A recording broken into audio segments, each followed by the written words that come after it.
At 6 o'clock, I'll call the meeting to order.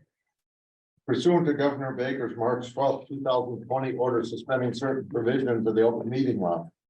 DL Chapter 38, Section 18, and the Governor's July 16, 2022 revised order extending remote participation by all members in any meeting of a public body. This meeting of the Select Board and Great Barrington Finance Committee will be conducted both in person and via remote participation to the greatest extent possible. Specific information and general guidelines for remote participation by members of the public or parties with a right and a requirement to attend this meeting can be found on the town's website. For this meeting, members of the public and committee members may attend the meeting in person, for those who wish to do so remotely.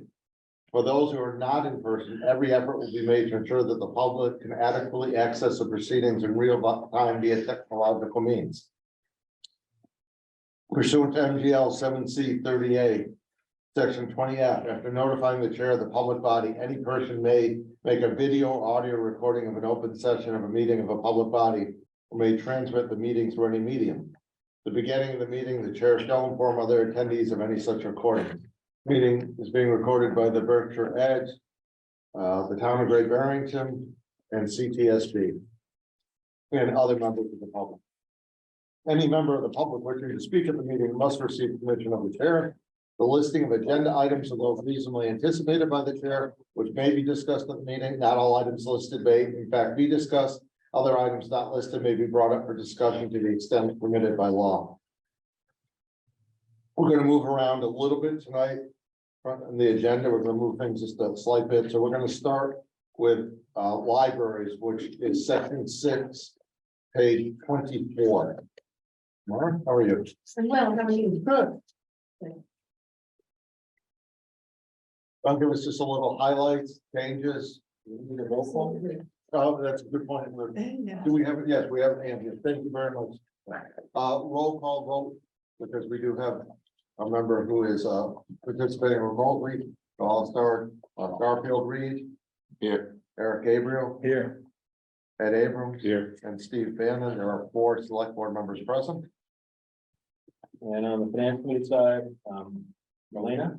Yes, here. Donna, Yes. Richard here, and Ann, Here, and Phil Bourne here. Now, thank you. can you Thank remind me, what's the page for the library again? Library is section 6, page 24. Thank you. I appreciate you pushing me to the front. I have a class tonight, so thank you. I guess the big difference in taking the personnel portion aside for a moment and just looking at the operating line items. The big difference here is that we've added a new line item called subscriptions. This is, I think, mostly affecting us internally. It's those are kind of hard costs that happen each year. It's much easier for us to track if they have their own line item that way. Previously, books and subscriptions will now be books and ebooks, and non-print is DVDs, audiobooks, etc.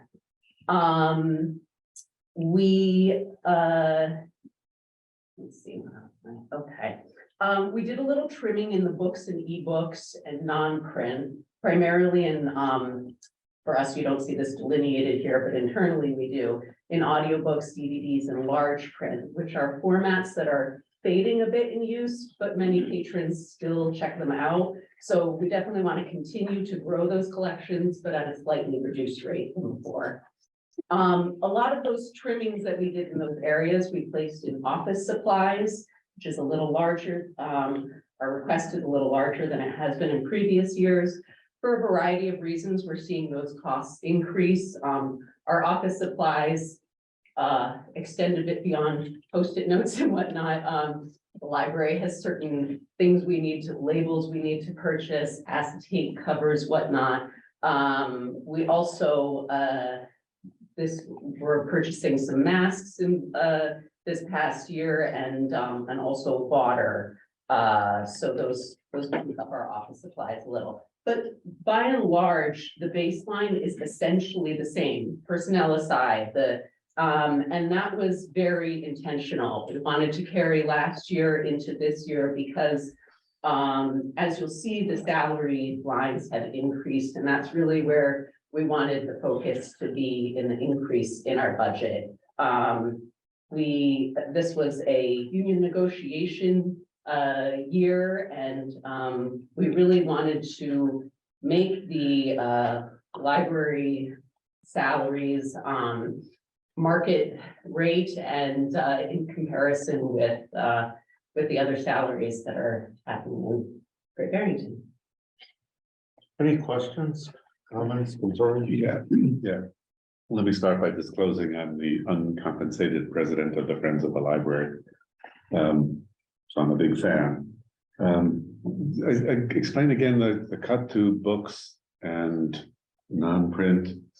Yes, so- I see it's a shift to subscriptions. Yeah, so books and subscriptions previously were one line item, and now subscriptions has its own, and I mean, I can tell you, the different items that fall under that. And then books and ebooks are a line item, and non-print. It's the trimmings happened in the non-print area a lot with audiobooks, and that's not audiobooks, it's audiobooks on CD. When I say books on tape, DVDs and large print, which are all still definitely in use, and I think it's great that our library provides those formats to those who want them.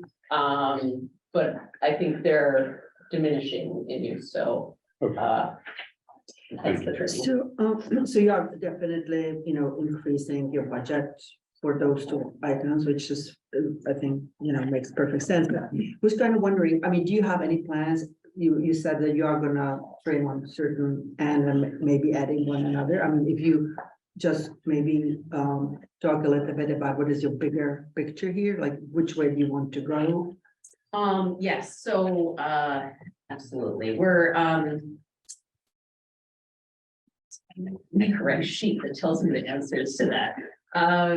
One area where we're growing is in e-audio and ebooks, which is done through Libby. And we purchase from Overdrive through that. So those numbers really COVID, and I mean, for some time they've been increasing, Right. but during COVID, they really increased, and they continue to. So that's where we. That's where you're gonna go. Okay. And then my other question was, I mean, I noticed you are gonna be adding part-time library clerk or maybe more than one. It says new here. We're not adding any So this, any staff. So it's there are 14 of us altogether, including me, and 6 are full-time and the remainder part-time. okay, so because I see there was nothing here last year, and then you have, A new line item. yeah, the line item is library clerk part-time. I'm sorry, those were one line item last year, and now we've just broken out full-time and part-time. Oh, I They see, were okay, so you are, previously okay, so together. this is just. I think it's a little confusing, that now you're just the formatting, it says 7.5 library clerks full-time. It's a little hard to have 7.5 full-time. Okay, so you are just basically splitting those lines there into two. Sorry, I don't know how that works. So just looking at the math, Mhm. it looks like the total personnel costs for the clerks is going from last year's 284,000 to a combination of the 215 and 92, Yeah. which is roughly 308,000. So that difference between the 280, I'm rounding obviously, between the 284 and the 308. Is that? Just That's salary. the raises. Yeah. That's the salary And is increase, that the collective bargaining negotiation, or is it other factors involved? That's a collective bargaining negotiation, Okay. Didn't you just say they had 14 personnel? including me. Yeah, so. It says your total personnel 10 and a half. Because if you go under library clerks part-time, that's not filled in, so that's just been left blank, and that just needs to be corrected, not a huge problem, but. To three and a It's another counter for that, yeah. So it's another 6.5 part-time. Yes. Okay. We can fill that.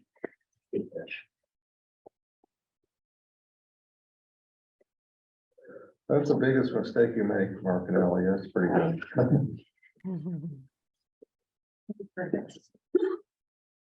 Pretty close. Pretty darn close. Yeah, pretty. Any other questions? Are there any shifts between the staffing between the two libraries of note, or any? No, I mean, we have a pretty consistent schedule. There's, we all, those of us who work at Ramsdell and Housatonic also work at Mason, but not everyone who works at Mason works at Ramsdell. There have been some, I don't think this is what you're asking, but there have been some shifts in responsibilities. People have taken on additional roles and in addition to what they were doing previously. No, I think Ramsdale is open 4 days a week now, is that? Monday, Tuesday, Wednesday, Saturday, Sunday, 5. Okay, so Yeah. is that, do you feel that's the right amount? Is it, you know, too much, too little? I think it is the right amount, and I also think it's the right days and the right hours, actually. Monday, Tuesday, Wednesday, it's open from 1 to 6, so I think we get the after work, the after school groups there, and it's open on the weekend, and it's open on Sunday, which is just a wonderful thing for the community and the libraries. I think it's the right amount for the size of the community. And the needs. Yeah, I know that there's been some shifting in the past and trying to kind of find the right equation there, and I think we've hit it. Okay, thank you. Can I ask you something? I mean, one thing I don't see here, maybe it is somewhere here, and that's like, I know you have some programming supplies, but you don't really have a large budget for programming, I right? don't. But are you, I would imagine you want to do something there. Yes. We also get state aid. Okay, you do get some other and, funds, okay. Yes, and so we're granted that each year, and that's primarily where our programming Okay. comes out of. A big part of that is summer reading programming, and almost all the costs for that come out of our state aid grants. Okay. Anyone else? Thank you, Swan. Okay. Thank you. So we'll follow up from last night with information that was requested. And very efficiently that it's already being provided. So Chris, Ally, Mark, there's follow-up information. Yeah, so we have three items to follow. Sorry, I just see Helen has his hand raised. Oh, I'm sorry, I didn't see that. It's something that. Yeah, thank you. Have to. Thank you. No. Pat? I lost that. There he is.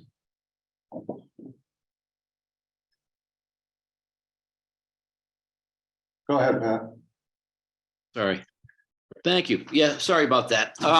Just want to say that, we're fully supportive of the staff. I mean, the wages are less than Dunkin' Donuts. So we know that has to come up. We really appreciate that. I think the other thing is, though, since it's both committees and it involves money, I think you should take a look at, see, Ramsdell has unique hours, so it's open on Sundays. So when you have a holiday on Monday, then it's basically closed 40% of the time for that week. And since we had our last negotiation, we have an additional holiday now too. So the thing is, it's really tough to do it that way. So what I'd like you to do is, I don't think it's cost anymore. There's part-time people that essentially do the Sundays, but we need a few of those Sundays back.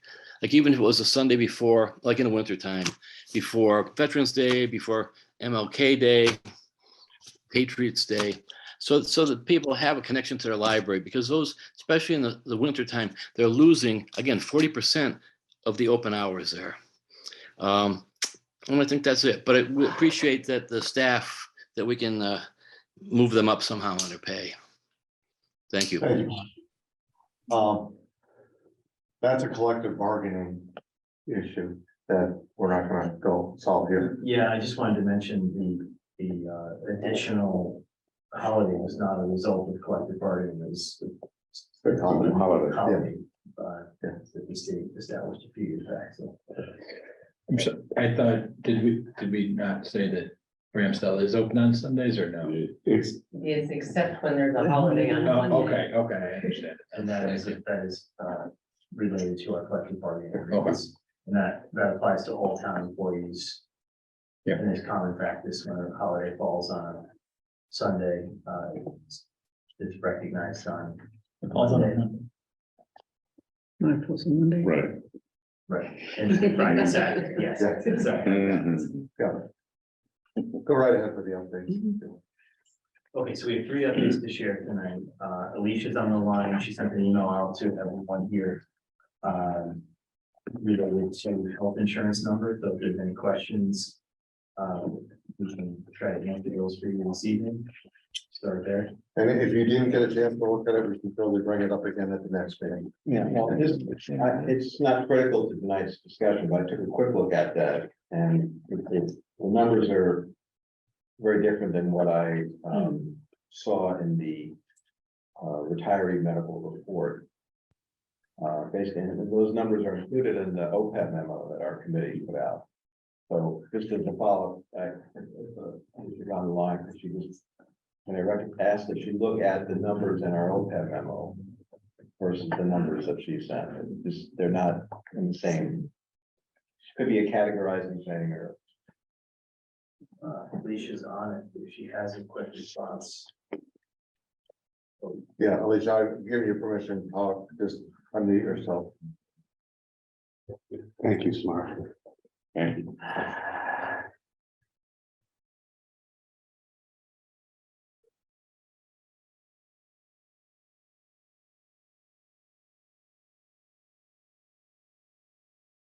Alicia, just unmute yourself.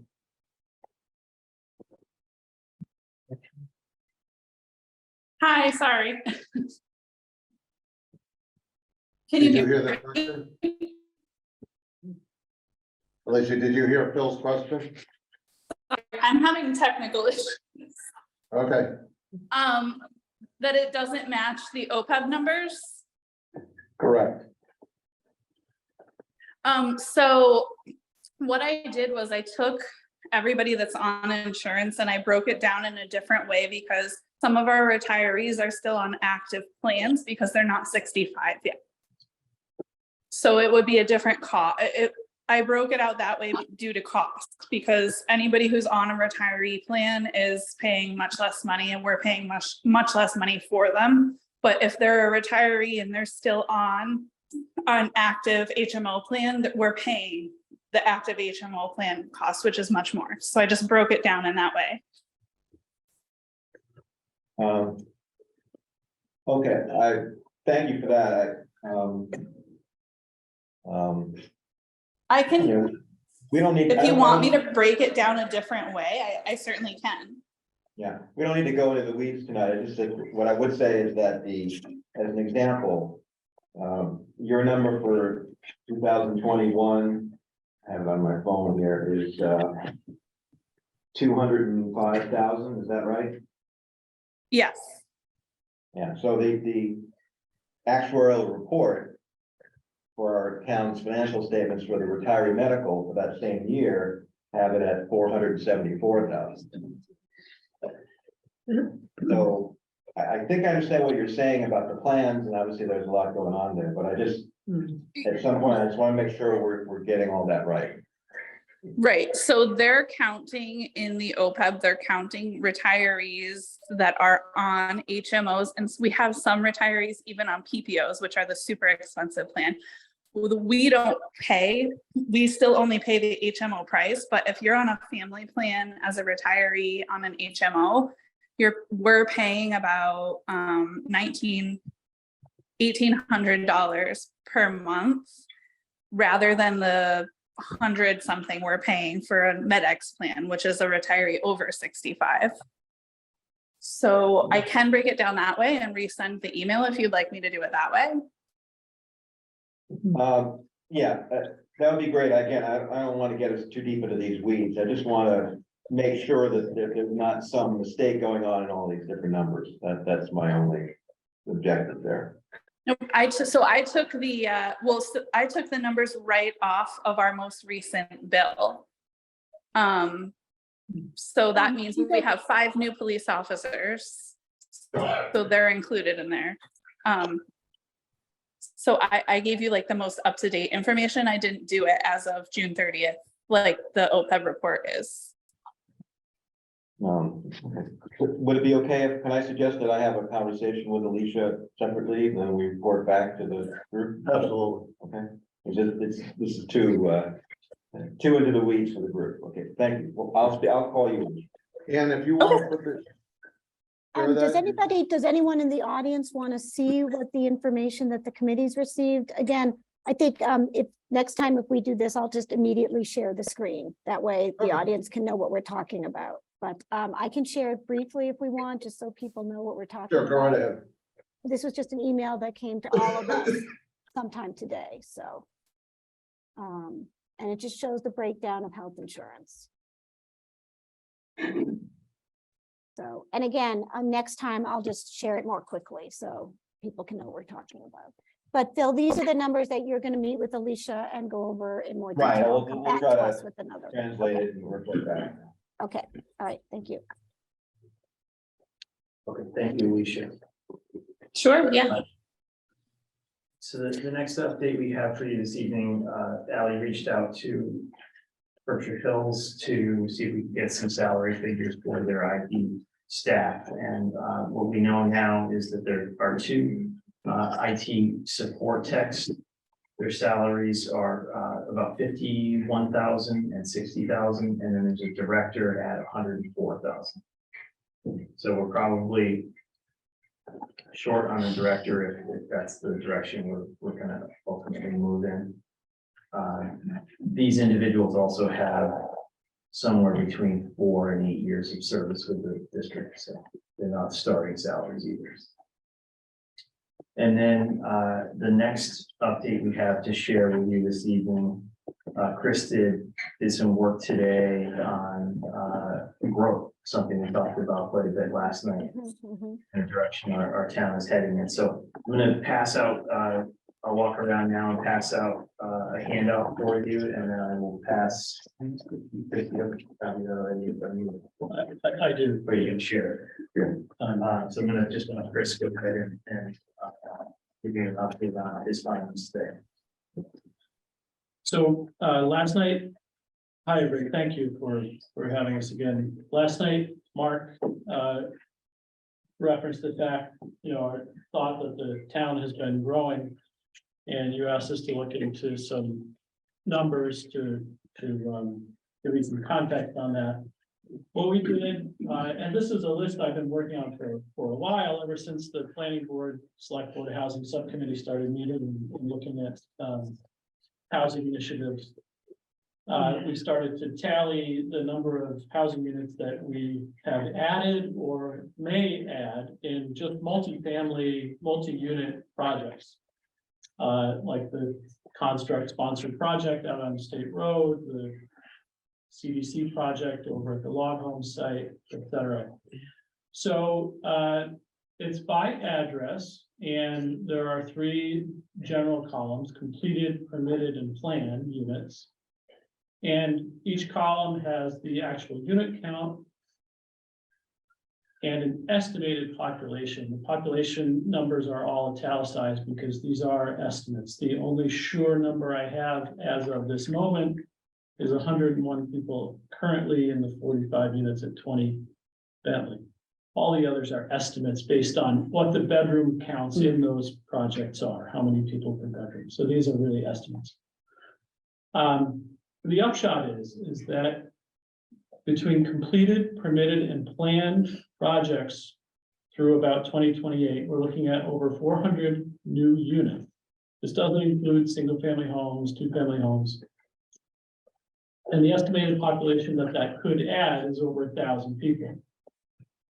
Some may be permanent residents, some may be second homeowners. We don't know. There's no way really to know that. To put that into context, between 2010 and 2020, the US Census estimated that the town grew by 1% population.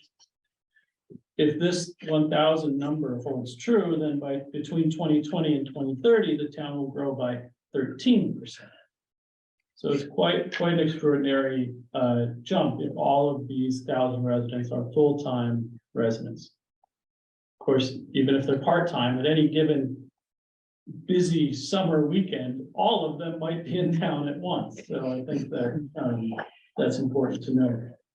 Just going down that first page that's in front of you all and folks on the screen, you can see just over the last couple of years, even the census 5-year ACS data, which is an estimate, shows housing units increasing from about 3,400 in 2019 to 3,700 in 2021. But we have more units, generally smaller household sizes in those units, but you can generally see the number of housing units increasing. And then down at the bottom of this first page here, which is on the bottom of the screen now, the chiefs, the fire chief and police chief, gave us the data for responses to one of these multi-unit developments. So these are new calls. These are calls that didn't exist before the project was built, for example. So at one of these developments, you have 100 new calls in 1 year for police and 21 for fire. So you can see the increased demand and service. If you look at school district enrollment numbers and other and census, decennial census numbers, they all lag. Even the town year-to-year census lags because we're slow in getting people to respond to those. But the public safety numbers are real. The unit counts are real. So we can definitely say that we're on an increased growth trend. The next page, which is the back of folks here in the room have in front of you and up on screen now, is just a little bit of economic data to show how central Great Barrington is to the region's economy and how many people, how much of a magnet Great Barrington is during the day for employment. It's interesting to see, between the North County Center, Central County, Pittsfield Center, and Great Barrington, in terms of number of people employed working within the town for companies based in the town in a month. The monthly average employment as a percent of population, Great Barrington's is the highest of all of these. I think that gives just a quick snapshot of how central Great Barrington is. And even though the decennial census says we're just at less than 7,200 year-round population, we can see that we're growing and that we really are the center of a lot of activity in the area. So hopefully that helps. Thanks, Christopher. Any questions? Yeah, I have a couple of questions. Yeah. The 100 calls Yeah. that, do we know what they're getting besides that? Because it's roughly 8 calls a month, which isn't tremendous in a 30-day month. I'm just curious as to how many we might be receiving. That should be. This is one property Gotcha. list also. And both chiefs will speak a little more to this when they present their budgets this year. When I was talking to the police chief about these numbers, he mentioned that, keep in mind that although this one particular address has 100 service calls, that doesn't include emails to the police department, follow-up calls related to these calls to the police department, inquiries, follow-up complaints that come along with this. So this is just call volume only. But Mark, is it typical? It's an outlier, 100 calls to one multi-unit residence. It's possible, yeah. Yeah, I mean, I don't expect every single address on this. You have that, I hope so, yeah, No, yeah, no. It's just, yeah, to try to put some perspective in here yeah. that it is increasing, the demand on our services to the town, the increase in housing units. Right. The particular address in question so I won't name, is fully occupied and is probably all full-time residents. So you might see a project that is, Is it a large? it's one of the larger ones. Larger ones. So, okay. a property where folks aren't living all the time, would obviously Oh, have fewer costs. Yeah, yeah. So this is probably on the high end for one of these Mhm, yeah, developments, yeah. but it's illustrative. Any other questions? Let's go back to the agenda, which would be the Conservation Commission on page 9. All right, just go over the highlights, the changes. I'll, Page Oh, 9, Chris, first page section. 9 and section 6, I believe. Section 6, page 9. our conservation agent, Jeff Evans, is here tonight and can answer questions as well. But I will take the lead on this, since obviously the biggest jump here is in the conservation agent salary. So I don't want Jeff to have to speak to that and defend himself. But rather I want to give you our rationale from the management point of view. The town manager's proposal there in blue would increase the hourly rate to just under $26 an hour for FY '24. That's a 32-hour work week. The current hourly rate is $15.13, which is just barely more than minimum wages, and also actually less than what the recording secretary is earning. I'm not really sure how that happened, but we would like to take this opportunity to correct that. As a reminder, this position requires considerable expertise implementing state and local law in terms of the Wetlands Protection Act, Rivers Protection Act, and the Scenic Mountains Act, reading and deciphering complex engineering plans, providing guidance for the conservation commissioners, the developers, and to homeowners alike, and also implementing many of the town's land and water conservation projects, for example, at McAllister Wildlife Refuge. So needless to say, the current rate, it's not even close to a competitive rate.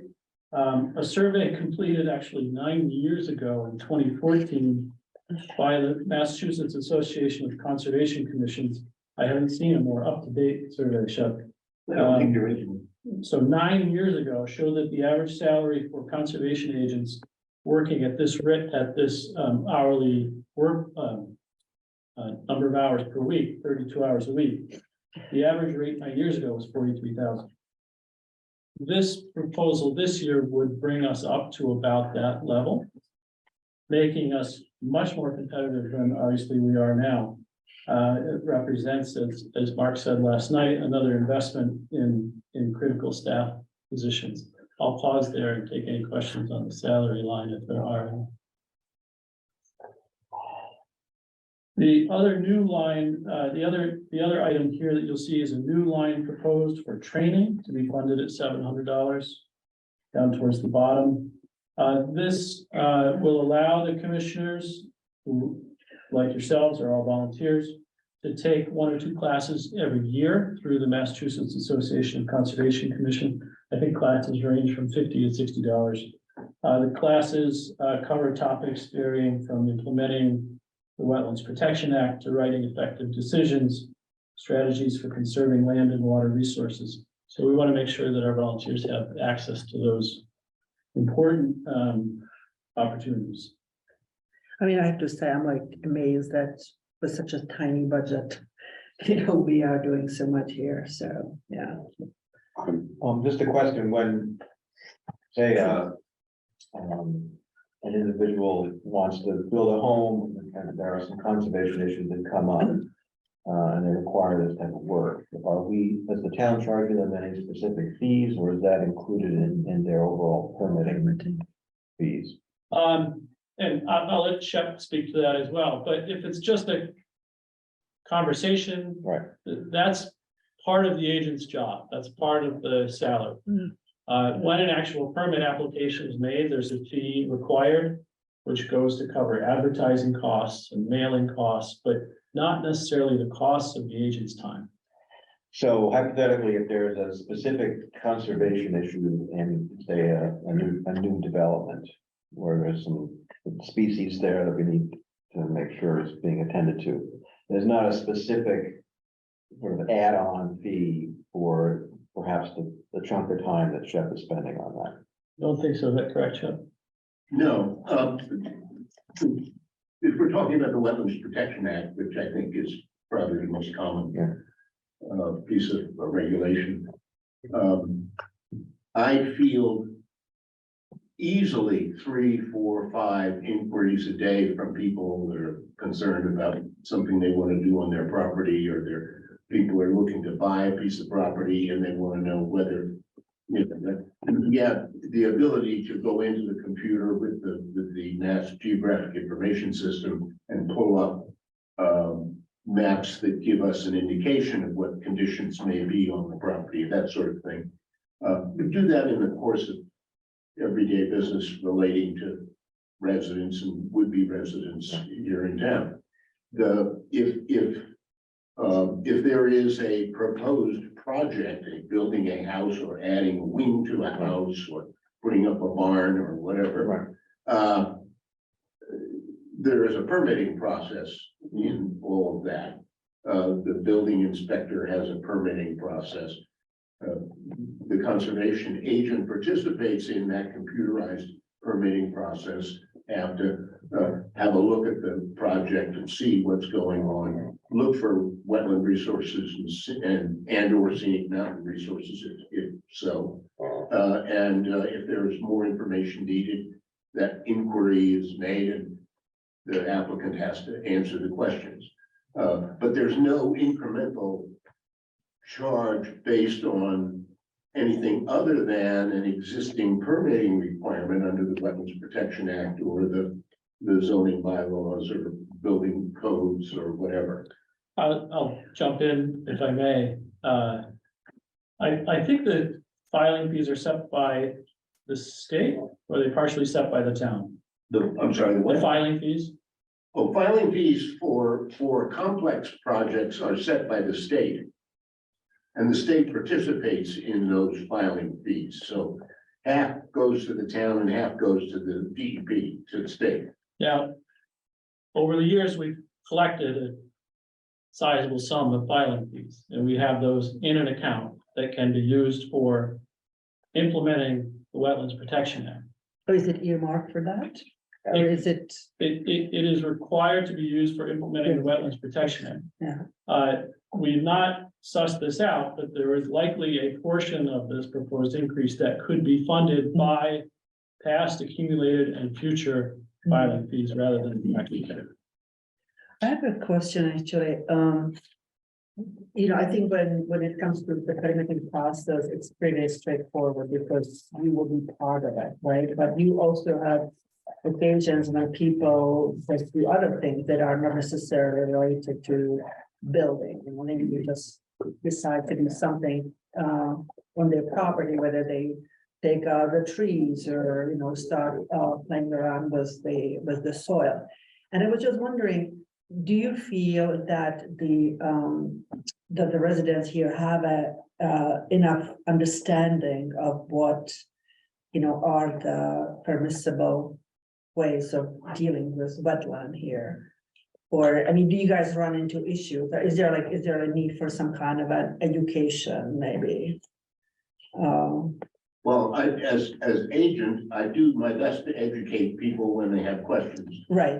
And I'm perfectly willing to go out and, go on site and look at the situation and explain what's what and what's allowed under the regulations of state law or et cetera. And I think by virtue of that, and this has been in place now for many years. Right. Most of the practicing professionals of engineering companies, right, yeah. most of the Yeah. contractors have a very thorough understanding because they end up in front of the commission with a permit application, usually representing their client. Right. So there is a population of people that know what's what.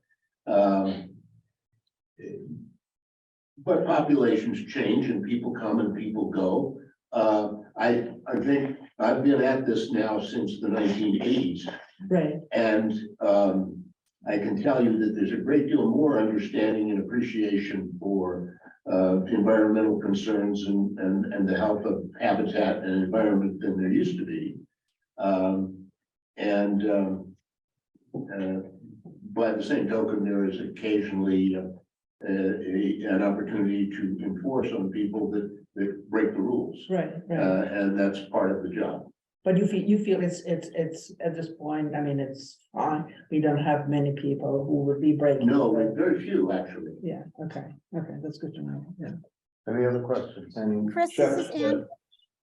Yeah, Go ahead. I Go just ahead. have a quick question. Can you just repeat what the original hourly rate was and what the revised is? The current rate is 15.13. Okay. Proposed is 25.88. I mean, the reason I just want to bring this up is, I think it's a significant percentage salary increase, but I don't know. I agree with you. I think 15.13 is pretty absurd for this position. I kind of feel like we owe you an apology. I'm shocked. Again, this goes to not only recognizing the importance of the position and keeping competitive, recognizing the decades of experience that we have in-house. And I think given that, this is actually a modest increase. Now, Shepard, you also have your other hat of animal control officer. Animal control officer, yes. So how do you, I may have asked you this last year, but do you sort of manage the two hats? Well, okay, the two very different hats. The animal control officer is a sort of an on-call position at the call of usually the police department.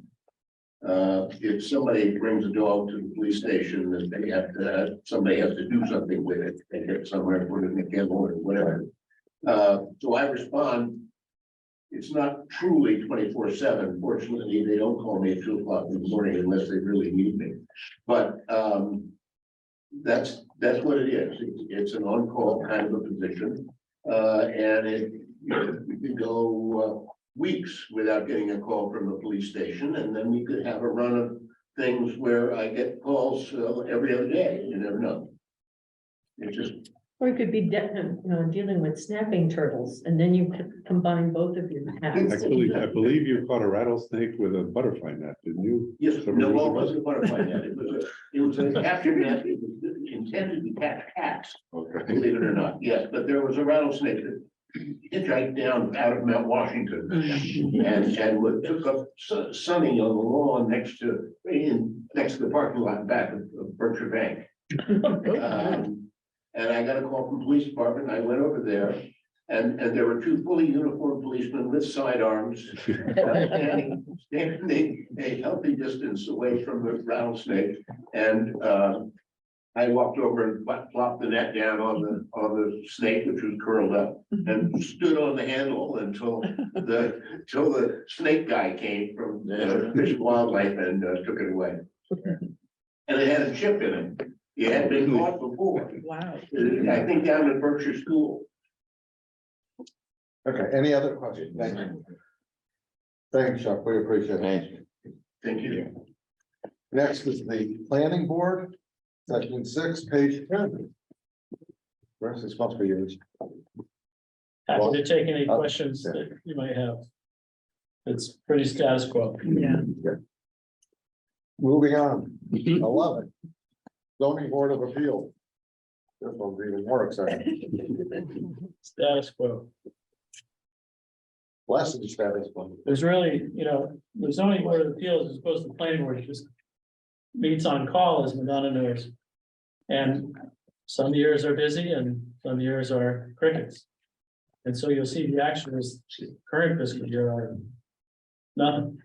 Right. So, There's It's been a just couple sort of of, you years never where know. we didn't even have a meeting. yeah, so you never know what's gonna happen, but Yeah. this is pretty accurate. Average. Projection. Page 12, planning community development. Sure, I'm happy to take any questions here. the Planning and Community Development Department, which I'm happy to head up as a department of one. We, I shouldn't use the word, planning and community development facilitates the implementation of the town's master plan. We interface with the planning board, the zoning board, the community preservation committee, as assistant town manager with you, with the select board, as well as other boards and commissions kind of on an as-needed basis. It could include the Historic District Commission, the Agricultural Commission, the Historical Commission, all of the commissions that you don't often think about. I am often working with and dealing with and trying to implement and facilitate their projects. Also coordinate the town manager's development review team, which consists of in-house staff working with homeowners and businesses and people who want to do things in Great Barrington, and we kind of offer a one-stop shop for question asking and permitting whenever possible. I also interface with the Affordable Housing Trust, working on their projects, which include, as you know, the Habitat for Humanity project in White Plain Road and several other major initiatives. So needless to say, the department is quite busy. This year, I wanted to note that there's been a lot of discussion at the planning board level, the housing subcommittee level, and in a joint meeting between the select board and planning board about staff or housing. The affordable housing stipend in this budget, first of all, goes to direct kind of clerical support for the housing trust, which in fact Chef does outside of his other snake catching work and things like that. The economic development line, which is sort of a contracted services line, that's something that in the past we participate in a shared economic development planner service at Berkshire Regional Planning Commission with some other towns. And in exchange for $20,000 to $30,000 a year, we have a solid portion of that staff member's time to work on economic development initiatives in Great Barrington.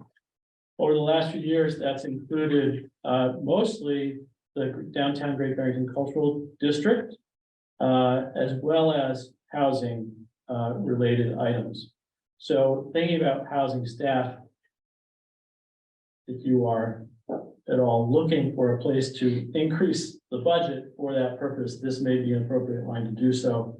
And I would suggest, you know, if that's where you want to do it, you would take that 30,000 and you would add probably another 20 to it. If you, depending on the scope of services that might be recommended for that position. It's not a position that's been discussed in any detail, but I'm not expecting you to make a decision tonight. I just want to point out that that is one of the places from which we do housing and economic development work.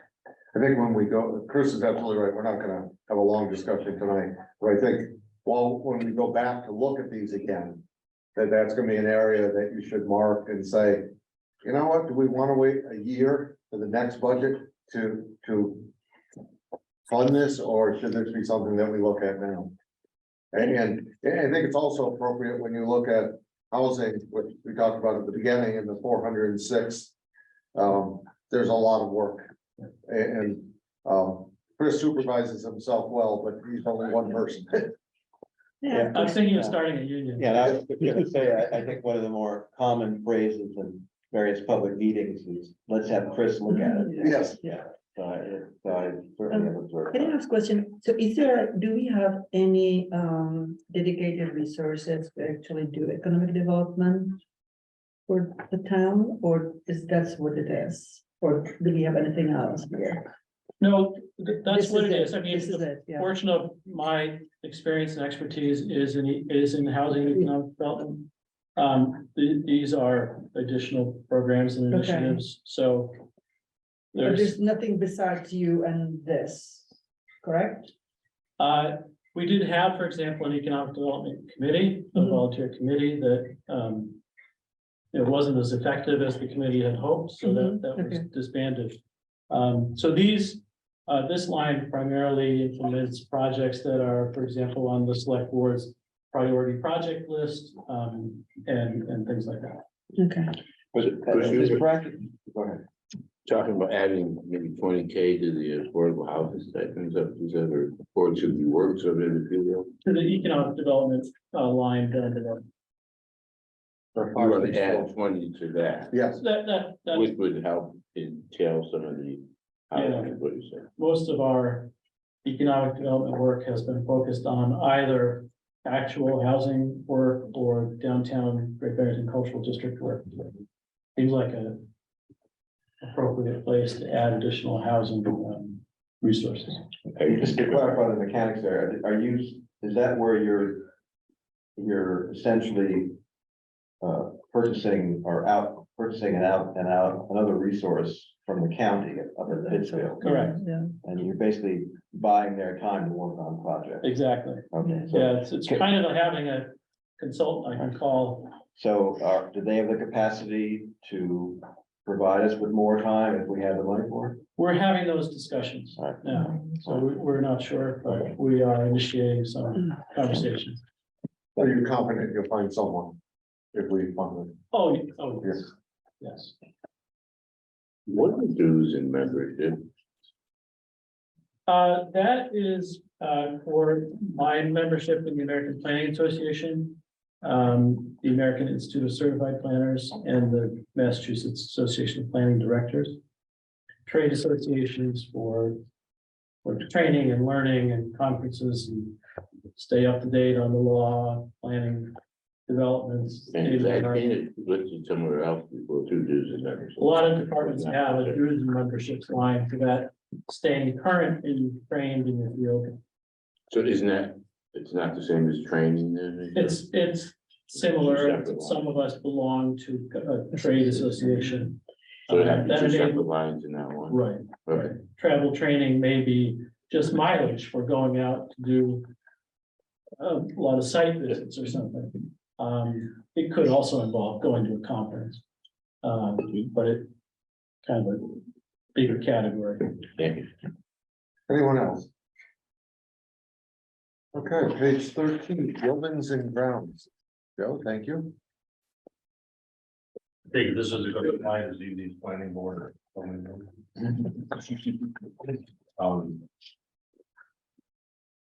Pretty much most of the labor changes are bargaining agreement changes, except for the first line item, which is a half year salary for a DPW, assistant DPW superintendent. It's half in this budget, half in the highway budget. So, Well, I was gonna say, before you move on from that position, this is one of the 5 new positions that we mentioned last night. As Joe said, he is proposing to split it up over a few budgets. And just to give you a sense of the projects that are happening right now in town since August, when Joe started here as our public works director, we've processed 57 project contracts. There are other, I think, 45 other active projects happening simultaneously. So I just wanted to kind of give you a sense for just how much work is happening in that office. And as we all know, millions of dollars are going in and out of that office in projects. So we feel strongly that some additional staff in that office right now, it's an office of 2, would be very valuable to the town. it's maybe if I could just add to that a little bit, it's been a little bit of an eye-opening experience. We do seem to find things every week that we should be doing and aren't doing. Just last week, we uncovered 3 reports that we're supposed to be doing for the transfer station landfill that haven't been done in a few years.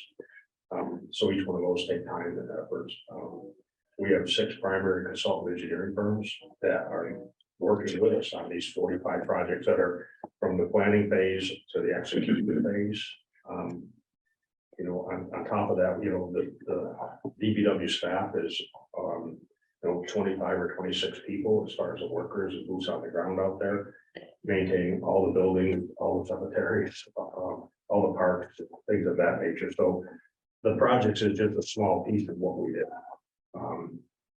And I think maybe one of the other important things too is, as you can see, I'm not gonna be here for a long time. But it also. We'll talk about that. That's hard to say. It'll give us the opportunity to grow someone, you know, into the position to build the team up a little bit. Dan, you had a question? Yeah, I mean, I'm sorry, I thought we were talking, I think we were talking about the new position, but the landscaper, that's not a new position? Did I miss some? No, that we put in last year. That was funded for. Starting in January of this year, that was Oh, funded. so that's why it went from 0.5 to 1, but there's no actuals through this year? Started in January. I don't know if we've hired. We haven't hired. So we haven't hired anyone. That's why there's no actuals. Yeah, being posted internally right now as required by our collective bargaining agreements. Joe, do you also do the cemeteries? Is that part of the grounds? It is, yeah, all 7 cemeteries. You know, just, you know, there's 12 buildings in town. 3 elevators, and the reason I mentioned that, elevators are tough things to manage because of the state involvement. They take a lot of time. There's 7 cemeteries. We have 17 parks in total, 8 major parks, some of the smaller ones. You know, and then we have obviously all the roads and all the sewer lines and things of that nature that get managed through this department. I have a question about the transfer station. Sure. Because we go there and I noticed that a lot of people don't put stickers on their trash bags there. They're throwing what? They don't put stickers on their trash bag. That means they are just not paying for it really. And we're just wondering, you know, if we have any system to kind of, I know there's a person there, but he often is not out there, you know, just kind of notice there are all these bags that don't have the stickers from the town. Yeah, I think it'd be worthwhile looking into it. And not everyone is paying per bag though. Right, there's a. There are people who have like a monthly The annual- subscription. I mean, there are just a lot of people I see like, you know, with out of state license plate. So I was just wondering, you know, maybe it's more than. You could buy the annual sticker and it's a sticker for your car. Oh, I see, okay, so maybe that's what You it don't is. need that on your Okay. bag, or you can do it. So you just have basically unlimited because you have a subscription, okay. Is there a reason why we can't have people pay for getting rid of things and not have to come to the town hall? To get You your, buy it there, right? yeah, you buy it right there. I Yeah. mean, It's in process. what? We're working on that. It's in the works. Yeah. We did, Have a kiosk there, Funded yeah. a kiosk. Yeah. Yeah, that was last year, yeah. Last year. I was gonna ask about that. It's not up and running yet. Sounds like no. On the list. All right. It's on the list. It would be very helpful, I think. It is. Yeah. Otherwise you find tires and all these other things on the side of the road, as you probably. After I started, I was reminded of that. Yeah. That's, So, but it that's, is being designed, that will function at the transfer station. Hopefully you can purchase them online too, and then as well as the clerk's office. Right, yeah. so that kiosk is just, that we funded last year is just sort of being manufactured now, is that right? No, it's being, the concept of the design and scope of work is being worked on right now, so we can purchase. Wow. It's, I mean, we need internet access. It's not a. Okay. Right, it's not. It's on a sewing machine, basically. It's not a slam dunk. Yeah. Okay, I understand.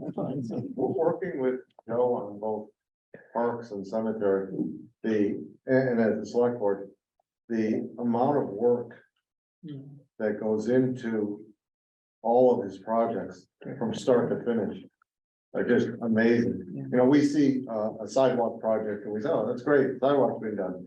There's been 6 months worth of work going into that project, and before the project's done, there's a checklist like you would have at home, to make sure that it's done correctly, and he's one person, so as much as I worry about rising cost and tax rate, if we're gonna continue to fund infrastructure at what we're funding, which is finally catching up somewhat to what we should have been at, we do need more help. I mean, it's just one person can't do it. Joe's 40 years old. It's just, he looks at it right now. And and like the kiosk, there's a few other projects that have been funded previously that we're getting off the ground too. Yeah, that's understandable. I mean, there was an enormous amount of projects, so I totally get that. It's a question. Yeah, go. I don't know if this is the right time for it or not, but I don't see anything about it. I know we discussed a public bathroom. Would that be under your purview and?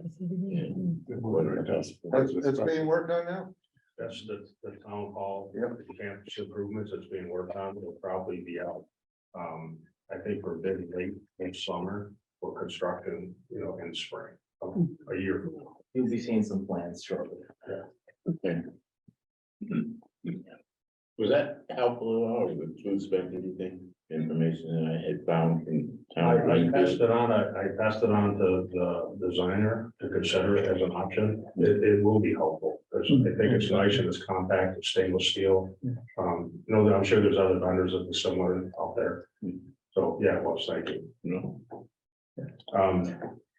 Any more questions on the position there? I think, the next item, there's a new item there.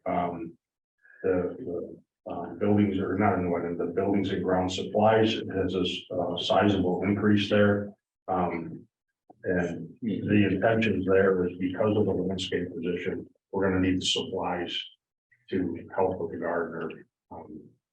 The first plan will be to tackle the Main Street gardens. Please. Maybe we'll have some flowers this year.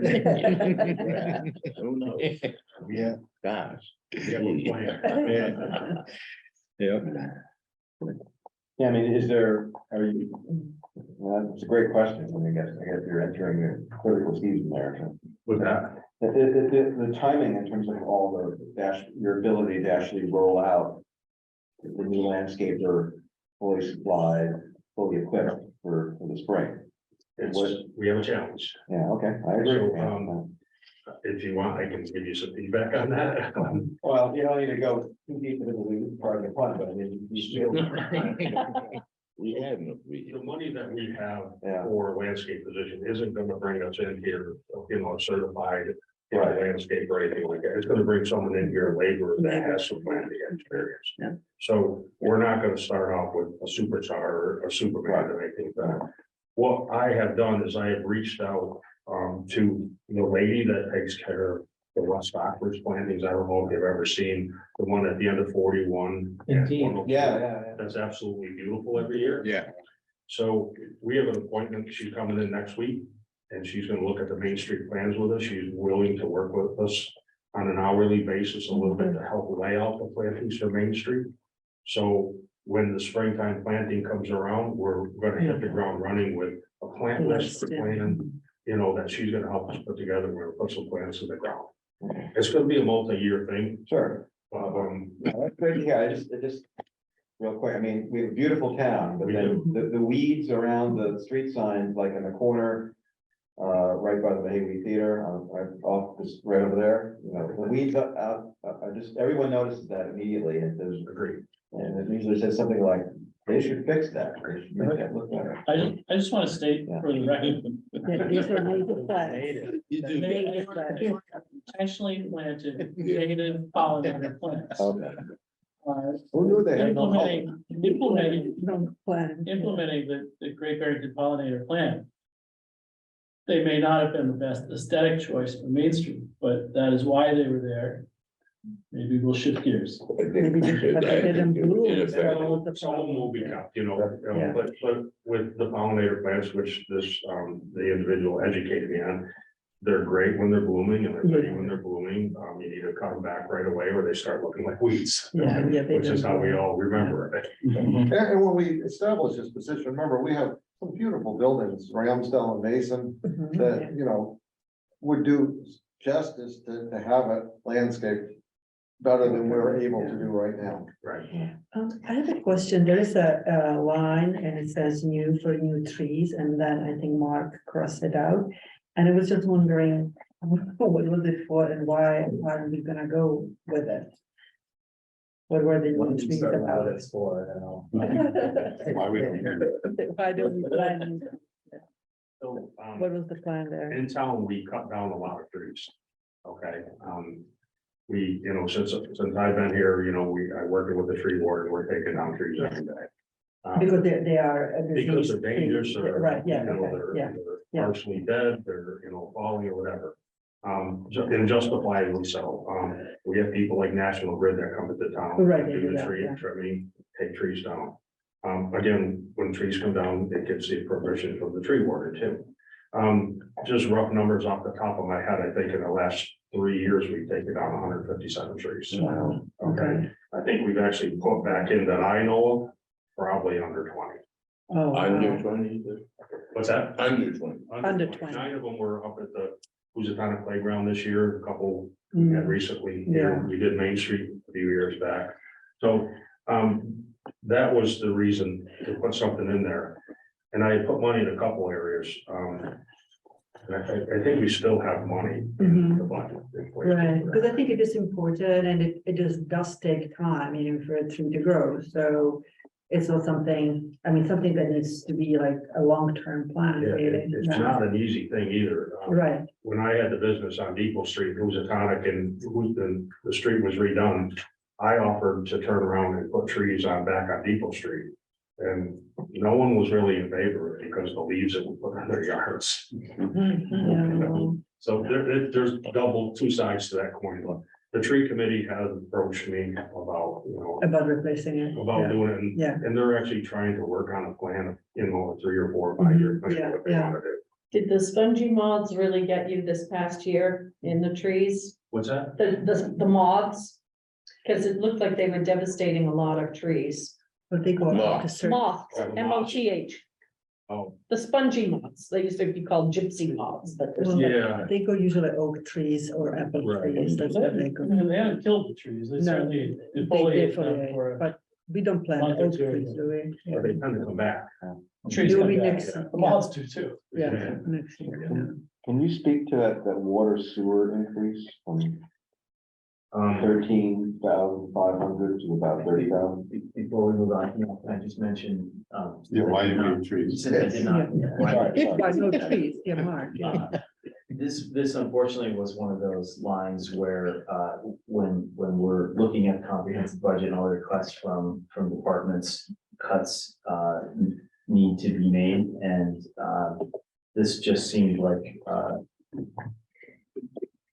one area where, and you'll see this come up in a few budgets, I think there were $20,000 lines. There was two $20,000 lines, one at highway, I think, and one at here. When you're looking to cut almost $500,000 out of the budget, you have to make some difficult decisions, and that was one of them.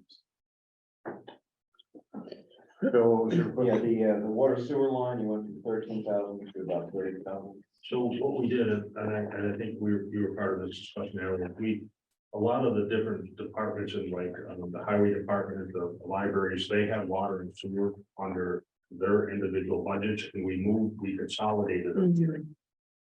So we should see, respective Okay, line items in the other budgets that have been reduced. all right. And I think there might be a net increase only because we never accounted for some building paying to ourselves. Okay. Any other questions on your buildings and grounds? So just one other wacky suggestion on gardening, if the West Stockbridge person doesn't work out. What's that? If the West Stockbridge person Yep. doesn't work out, I would say that anecdotally, the Stockbridge post office has terrific landscaping. Okay, So whoever's responsible for that may be a good person to speak. absolutely, yeah, thank you. Okay, they'll stay right there, page 19, under section 6, highway. Read that here soon. In your free time.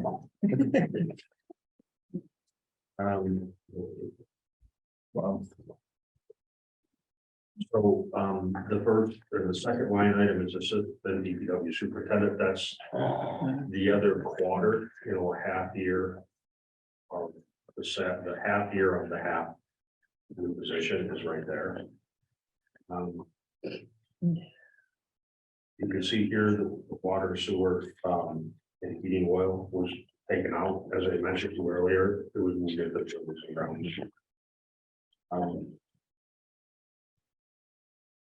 I think the other, you see the line item Mark was talking about the trees, we got the other $20,000 line item there, trees, thinking. You know, buildings around for trees and not along the road edge for trees. And then I think one of the items you'll see in here and in wastewater is you'll see a new line item for safety supplies.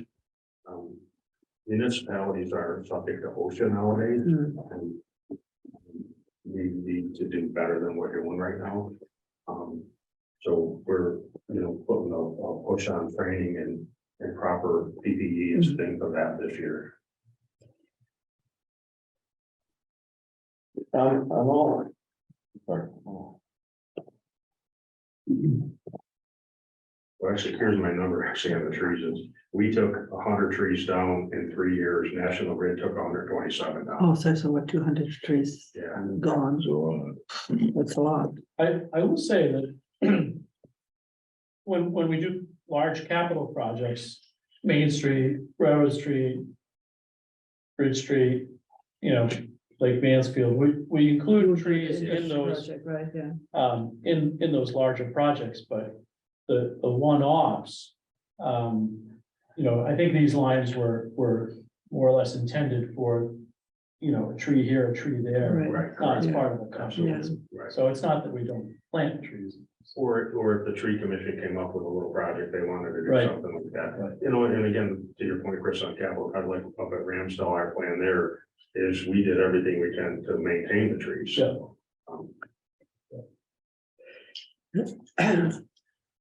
Other questions? Yeah, question for you on the, on some of the energy costs like gas and diesel. So you're budgeting a significant increase there, which certainly makes sense and sort of, but are you just sort of carrying over the same increases that we saw last year? We kind of looked at a little bit of what the projections were or what they're gonna be. I don't think we're gonna see them as significant. Right. Okay, but we are gonna see an increase. I think we had the reserve fund this past year. Right. You dipped into. Yeah, so you sort of have the reserve in here, is the way I look at it. That's what we're adding some money in to cover for that. We joined some group purchasing this year, which we might. We see could some- with Berkshire Regional. We might see Planning some or better something. prices. Right, So right. just hypothetically, if the gas prices leveled off or reduced, and you didn't need that incremental money there for fiscal 24, just mechanically, what would you do with that extra funds? If it's not needed, it could stay, it goes away or goes back to, it goes back to the general fund, right? Go to free cash. Well, but you have, the money's in your budget. Right. It could be internal Right, so you could It could. hypothetically say the gas prices went down, we'll roll that money in trees. Yeah, Or maybe the snow removal this year could be rolled over to trees. Because you're gonna have some saves there, right? I mean, looking at the numbers here.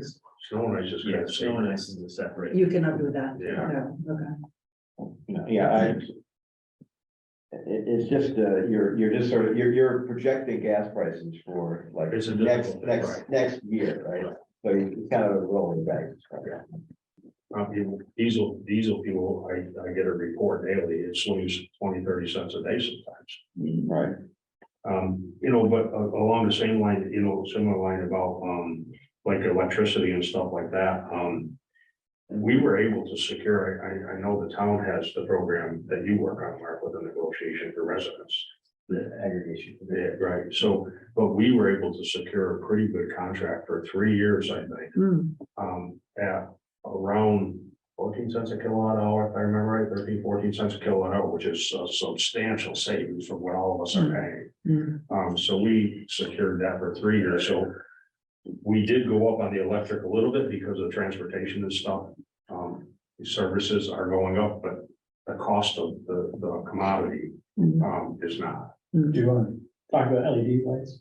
I'm sorry? Don't talk about the LEDs. Sure, go ahead, yeah.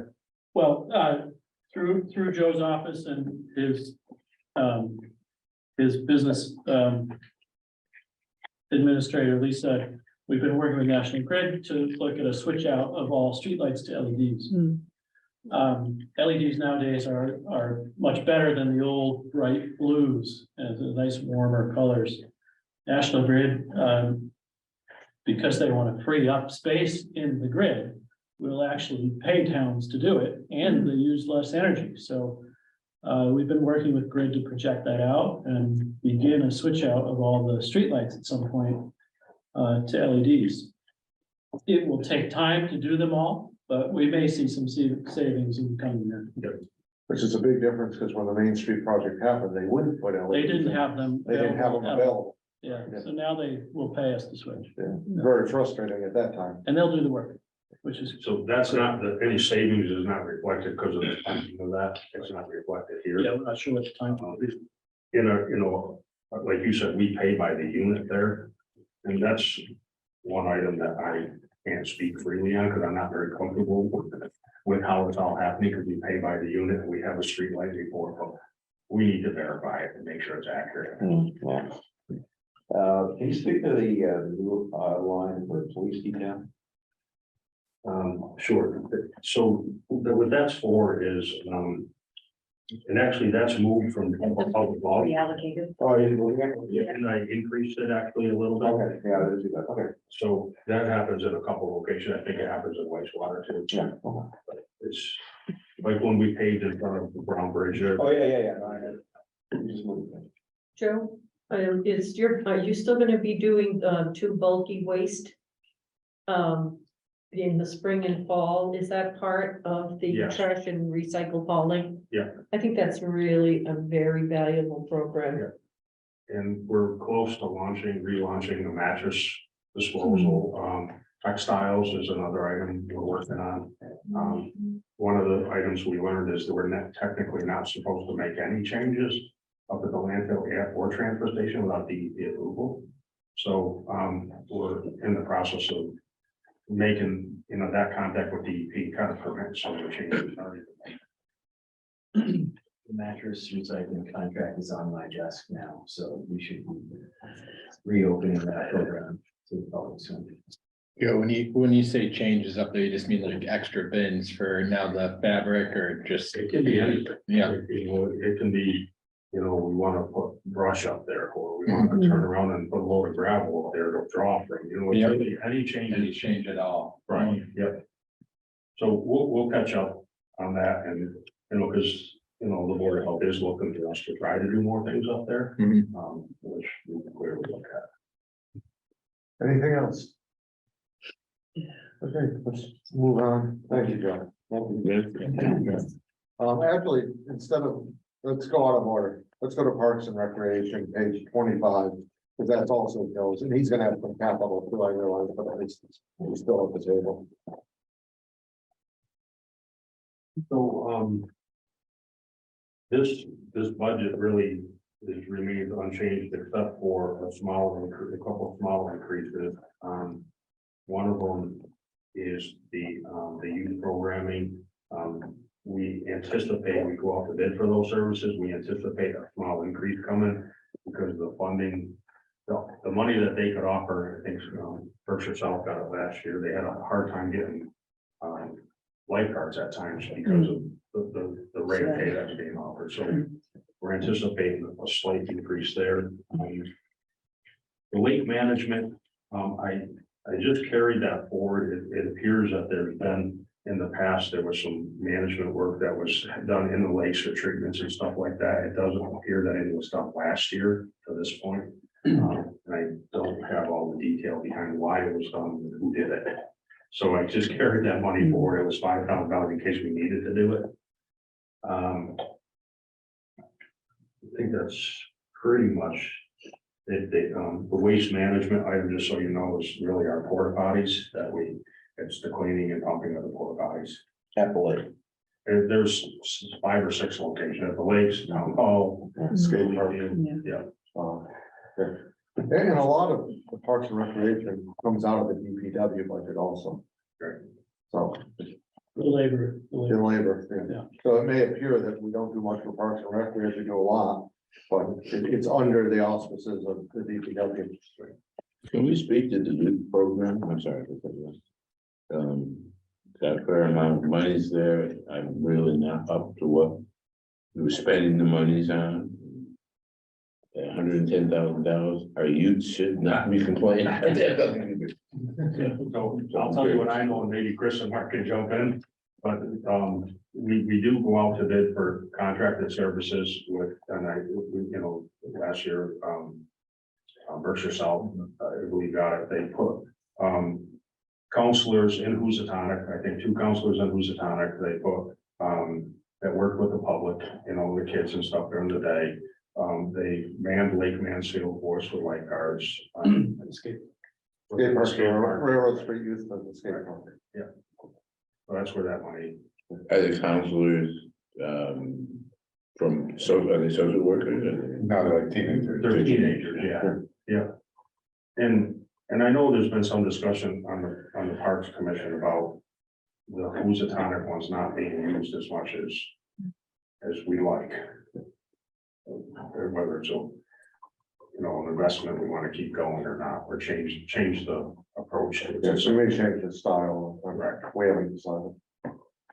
And Yeah, I just want to follow up about the lake management, $5,000. And I guess maybe before we have our final vote on various budgets, if you could find out what it is used for, because I hate to put $5,000 in when we really have no idea what it's for.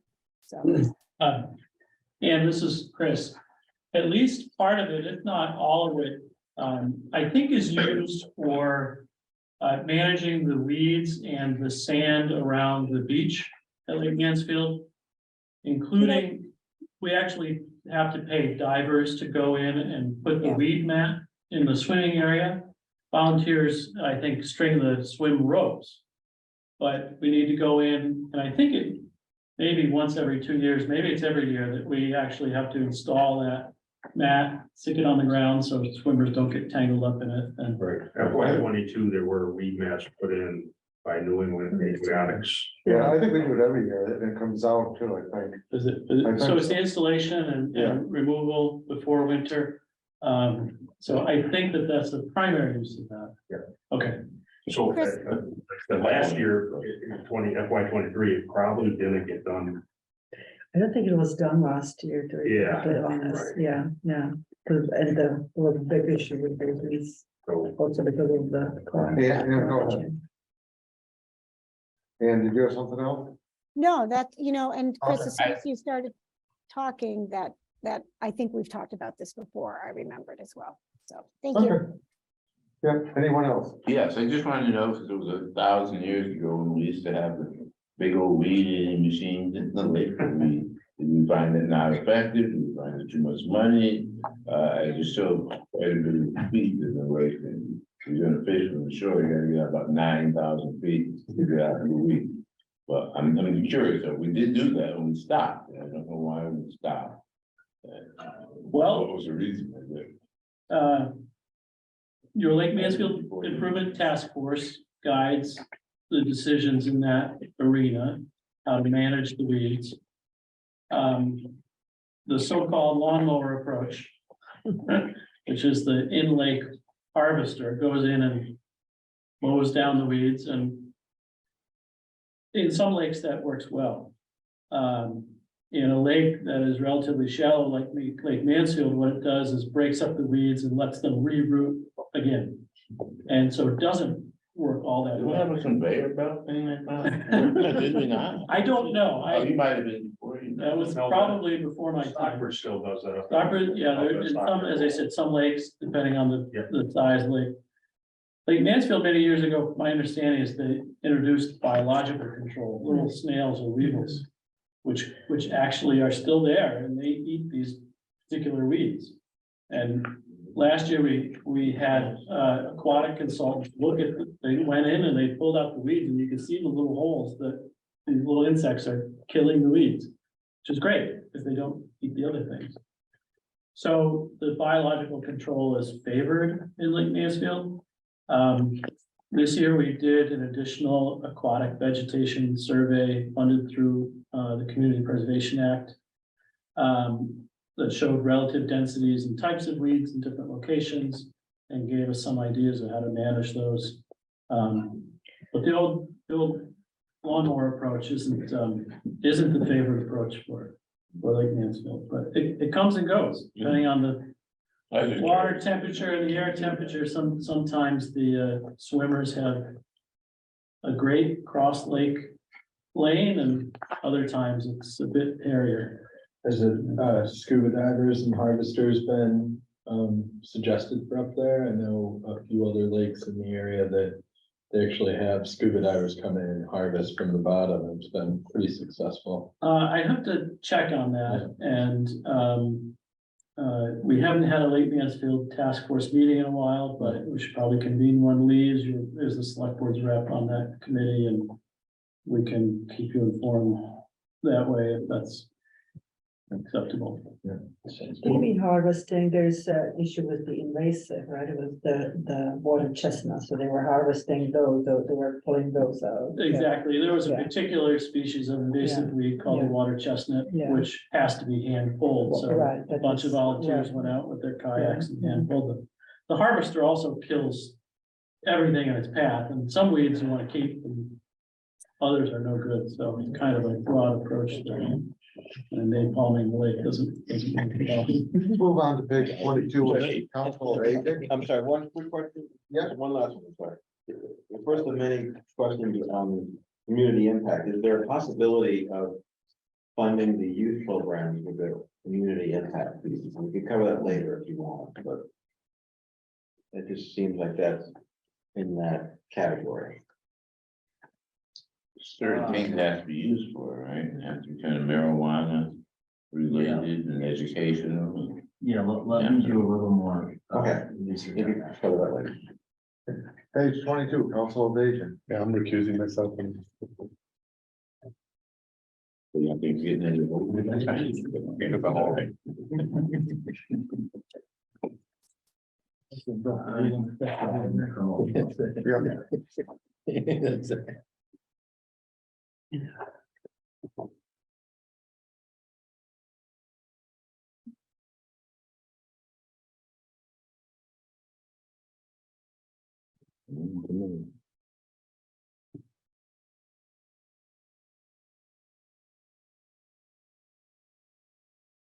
Oh, you've been promoted. Hello? Hello, Holly.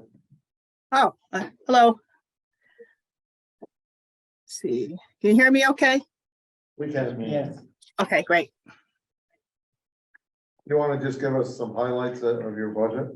Yeah, so I really don't have very many changes except for the personnel, the increase and some salaries. And I did request a $2 increase in the driver's salary, and then that included the 4% increase. So you can see that or all of my increases in my budget are all personnel. And there are no increases in any of the other line items. And I believe the driver's salary, I'm trying to keep up with the going rates for drivers. And which in Pittsfield, there's 20, I think they were offering $22 an hour, and other ones. So we're right in the area. Right now, my drivers are making $18 an hour, and I want to increase it to 20. So that's really the only increases I have in my budget, any of the changes. There's no added positions or anything that I have requested. Thanks, Polly. Any questions? Thank you, Polly. Much appreciated. Okay, thank you. Good luck. All right, thanks. So, page 31, wastewater.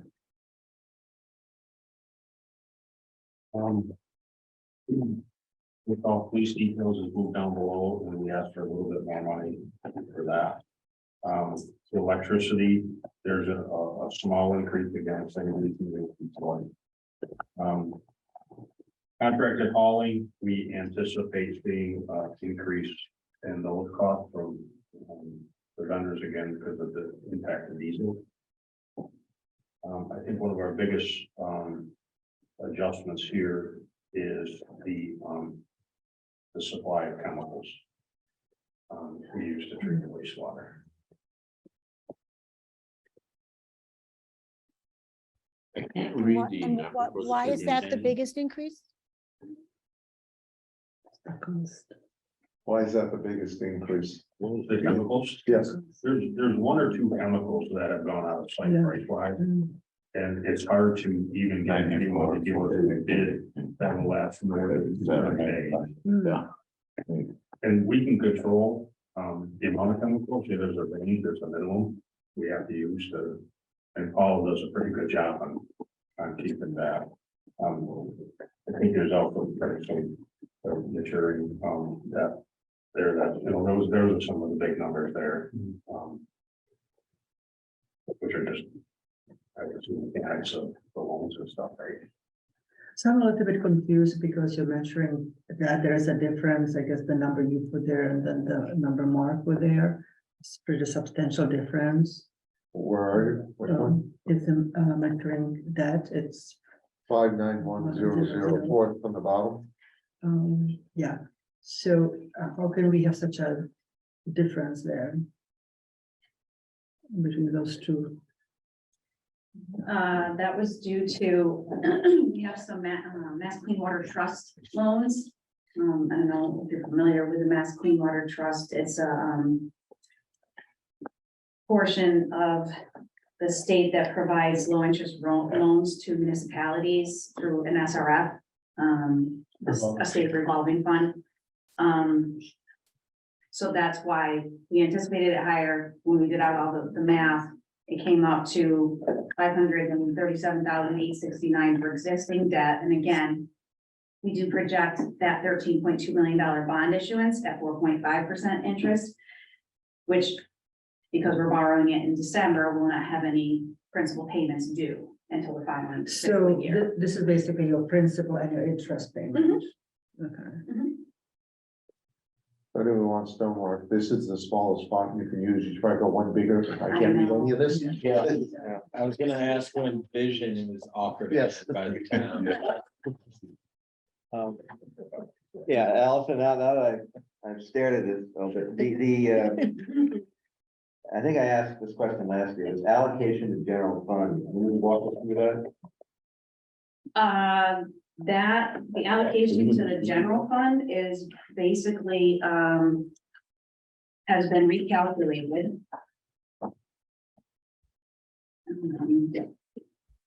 It's the offset to the general fund that has been recalculated for the upcoming fiscal year to incorporate all the indirect costs associated with the wastewater enterprise fund. Previous year's calculations were not as comprehensive and did not include fringe benefits. Can I ask you, like, I'm not familiar with that concept of general fund, could you just explain it quickly? What is this allocation, how does it? So we have to offset it because we cannot commingle the funds. An Okay. enterprise fund is a self-sustaining fund, Okay, so the funds have to stay with it. Yeah. And there are items that we pay for out of the general fund budget so that that you're just- basically we have to account Account for, for okay. on the enterprise. And there are some salaries too, right? that you- Correct. Oh, There are right. salaries. All of us, as we're working. And on it's not wholesale, it's a percentage, Right. and it's a percentage of their fringe benefits, retirees, same thing. Even a percentage of the select board salary, because you're the sewer commissioners is paid for. Okay, yeah, okay. I'm just trying to encourage you to look at the computer, so then you can blow it up and click from page to page. Yeah. Any other questions on Trying to be wastewater? environmentally friendly. Right, all right. Save the piece of paper. We're running out of trees. So moving ahead, because we have, once again, to repeat myself, at least one board is getting tired already. One member is going after 3 days in a row. Section 7, capital, we're not going to rush through, we'll go through. Some sheets on the line that you have in your questions that we go through as well. Yeah, why don't we have each department just give a brief explanation of what they're asking for? And remembering, unlike many years ago, capital does not always mean borrowing. So it maybe, it's always a little confusing, but if you read this carefully, it's not where it says source. It could be tax levy, CPA, chapter 90. In other years, many years ago, it was always borrowing. This is not the borrowing. Good training. All right, just gotta get my, there we go. All right, good evening, everybody.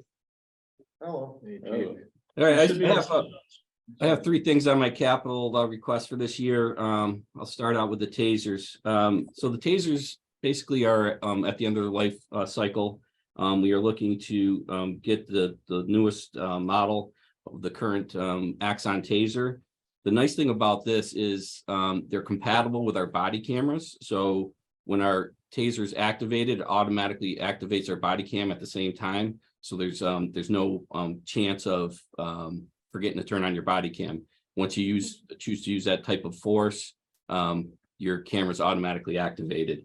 And it also shares the same evidence platform that we use for our body cameras, meaning that when anytime that taser is activated, it generates a recording. If it's just turned on, if it's triggered, there's a recording of that activity on that equipment. So that's the first thing. We're looking for 20 tasers. And also within that contract, it covers over a 5-year period. It covers all our cartridges that we use for training. We have to do yearly trainings with the tasers and in the batteries, and also warranties. So if we have any issues, it's all covered under that 5-year under this quote. One thing that's not there, this quote was from the end of the year last year. They could not give me an up-to-date quote. So if you'll see the number, there's a 68,000 and change. They anticipated a 14% increase after the fiscal year. I'm working currently trying to get an up-to-date quote to see if that 14% is accurate or not. And I'm hoping by very soon that I'll have that up-to-date quote. So that figure could change slightly. But that's just to be safe. I wanted to put what they told me was what they're looking at as an increase after for this year, 2023. Does anybody have any questions on the taser before I move on to the sidearms?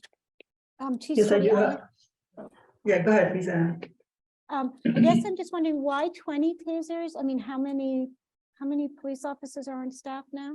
Okay, so currently, if we are full staffed, which we are not. Well, let's assume full staff, yeah. If I was full staff, we're budgeted for 18. Oh. However, if one of those tasers goes down, we'd like to have a backup just so that person doesn't have to, we don't have to share, or that person has to go without it. That answers my question. Thank you. Okay. I have a question. What is the life cycle for those tasers? How often do you replace them? I would say 7 to 10 years, depending on, it's 7 to 10 years. It's supposed to be 7, but some of them that we have currently are probably slightly older. Okay. Ellison, following up on that, what's our borrowing on that? How many years? If we're borrowing? We won't. No, that's Yeah, on the tax levy. levy. My mistake. Yeah. Good, thank you. 0. Good answer. Keep going, Chief. Okay, so if there's no more questions on that, I'm gonna move to the sidearm. So again, our life cycle for sidearms are 10 years. We're slightly over that.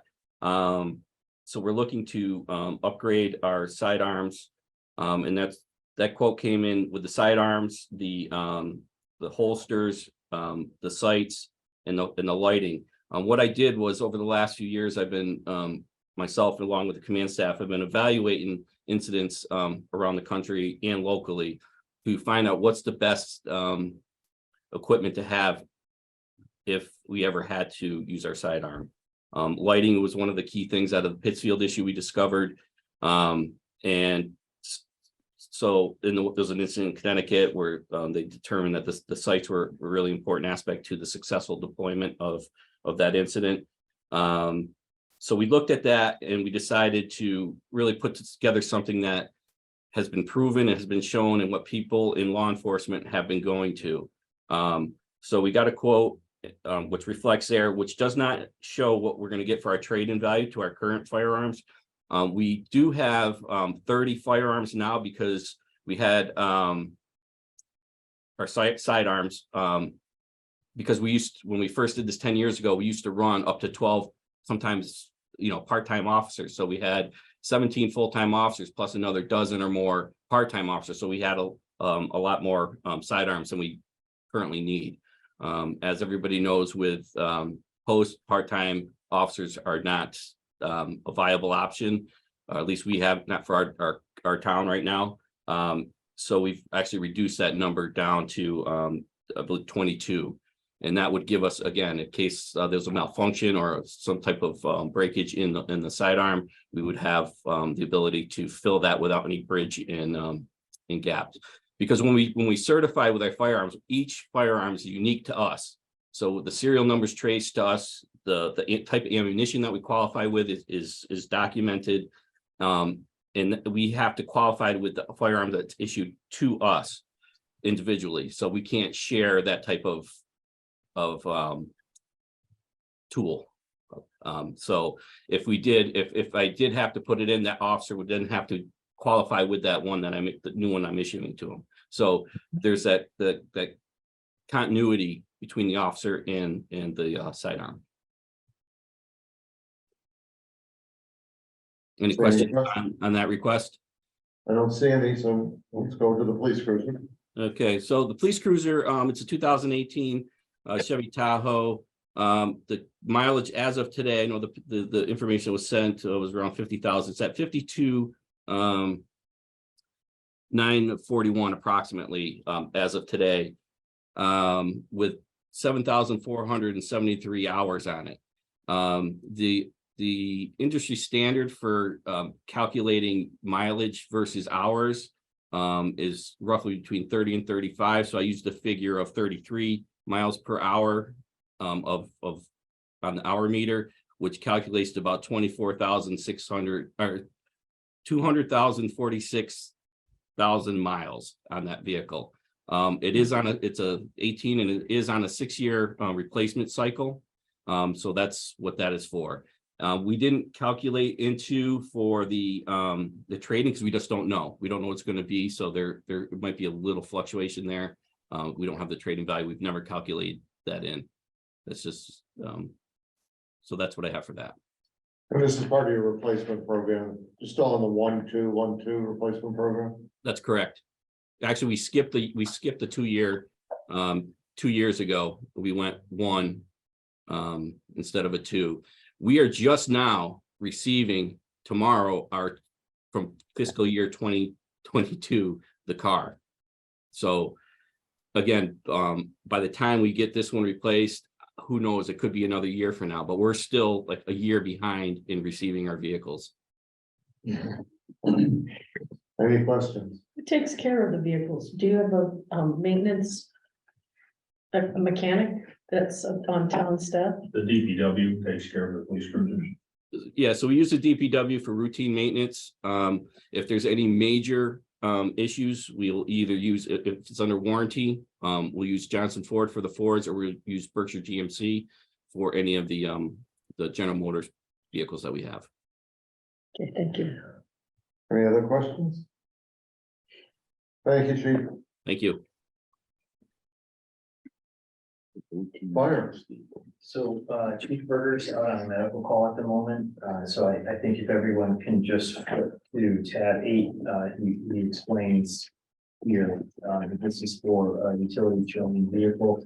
And my understanding from my time in the fire department is that they are relying pretty heavily on mutual aid for falls in remote locations, such as hiking trails in town. And what he mentions here is this would replace or reduce, I'm sorry, our dependence on mutual aid equipment. So for example, if there's a mountain rescue on Monument Mountain, they would typically call Sheffield, and that can take sometimes 30 minutes or more for a crew to get here. So this gives them the flexibility to actually respond in a much quicker fashion. Any questions? What does UTV stand for again? Our utility terrain vehicle. Oh, utility terrain vehicle. So this would. So they don't have any other, this will be the only one that they would have in their, fleet? I think they have another one with slightly different capabilities. It was donated or paid with partly donations of Yeah. I want to say But they need 45 years to ago. or, Pardon me? I mean, This they for a need to, different or, application. This is a different application. It will have a trailer that can carry supplies, Uh-huh. stretchers, okay, and other needs that, I don't want to speak for Chief Berger, but I think over the years, they've been seeing an increase in those, right, yeah. in people hiking and Yeah, right, outdoor right, right, recreation, yeah, which is yeah. wonderful, but also more need for local faster Right, response right, to out of the way locations. okay. I'm sorry, is that a vehicle that can get on its own from the fire station to Mountain Mountain, or is it going to flatbed? This includes a trailer that would haul, Okay, well, it's an enclosed trailer that would haul the vehicle to the. So it brings you there. I think tab 7 has, do they have photos? well, there it is, yeah. I think tab Or 7. they have it there.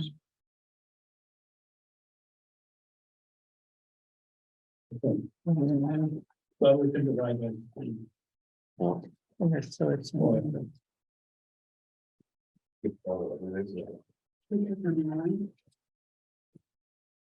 I guess I just have the estimate. Yeah.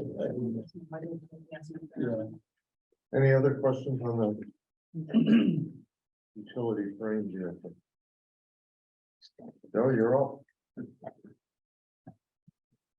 Right, yeah, I'm gonna say, we're moving past the fire, so, That's it for the fire. well, I had a question, I didn't realize we were past. Oh, yes, go ahead.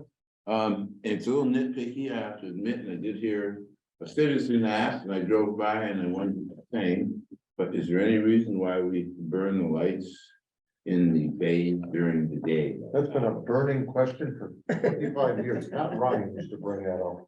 There is a reason. No one here remembers what it is. I only remember that was a question. We'll have to ask the chief. Yes, please do. I think Charlie Williams. About also, dollars and cents. Yeah. We don't need him on when Chief will be here to present his budget, next Tuesday. Yeah, So, I think so. so if you don't mind bringing that question back around again, we'll get I it. remember, it's not- You won't forget. DPW, All right. go for it. I'll just start right on leaf blower. We currently have one, which is, in high demand for a month and a half, so we're looking for a second one. Landscaping equipment will be, various items, you know, like watering equipment and watering tanks and stuff, and probably something on a truck. You know, use with the landscape, the new landscape position and maintaining the gardens. There are 3 trucks. If you have questions as we go, please stop me. There are 3 trucks that are being, reported in the DPW. One is a 2016 pickup truck, that was actually on the 8-year program. It should have been replaced last year, and it was eliminated from the budget. The second 2 are with the Parks Department, the Park Troop. And they're trucks that are just at their 8-year replacement cycle right now for 3 pickup trucks. So 2 F-350s and 1 F-150.